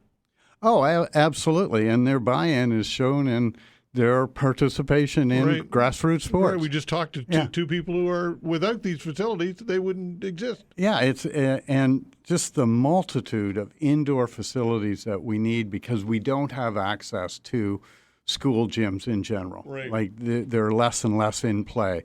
Some schools have been built with a community center as part of it, and they're good models. CP Allen or Citadel would be examples of those, but we need way more supply than we have. So yes, volunteers are tough to get coaches, but we don't have people or places for those people to work with our young people at. And so again, you look at track and field, we can't even host a track event in HRM because we have no track capable of doing that. Well, 5 other places in the province can. Yeah. We don't. Again, I'll harken back to my hometown. St. John's got a magnificent facility for track and field. And there's lots of people participating in the sport. Yeah. We need renovations, we have a exploding national team group in canoe kayak and Lake Veinotte. We need some expansion to that if we're going to continue to be not only a national leader, but an international leader. So I think all of these, again, let's get a group together who contribute to a total vision for facility infrastructure in the city and to move forward with that. Sometimes we deal with rinks in isolation, pools in isolation, indoor facilities, time to put them all together, and let's get this started. Okay, but you need champions, right? Like anything. So who might be that person? We got so many parents who are champions, who are feeling it because of costs of their activities and of availability of their activities. I mean, we're seeing that in the rink side, but it's the same in the indoor courts or the indoor fields front. And what I'd say is that sometimes we have this pressure where, competitive teams may get 3 or 4 practices a week and recreational teams may only get 1. That's not fair. We should have opportunities for people of all abilities to participate because it's good for their health, lower health expenses in the future, builds builds character, builds a better society for people. And this isn't only sport; it's other ventures as well. But I'm talking about sport here. Good leadership can lead to good citizens, and we know this. So to me, it's a massive investment area that we're falling greatly behind in. Okay, so again, who should people write their MLA, their council? Or well, I think both. I think it's important to get the word out. We're generally a fairly quiet audience, except if a pool closes in Acadia, we hear a lot. Exactly, and then it's too late. Then it's too late. We need the proactive voices, but we have the evidence. The evidence is that health care costs decrease. You put 1% of our health care budget into preventative, into physical activity, we'd have a massive change. But that's a tough thing for a 4-year political cycle to do. Right. But we can do things at the municipal level. So I hope we do move down that road. Well, it's happened in the past, right? So why can't it happen again, right? Exactly. Yeah. Exactly. Maybe just a couple mentions. We have had lots of great performances over the last while.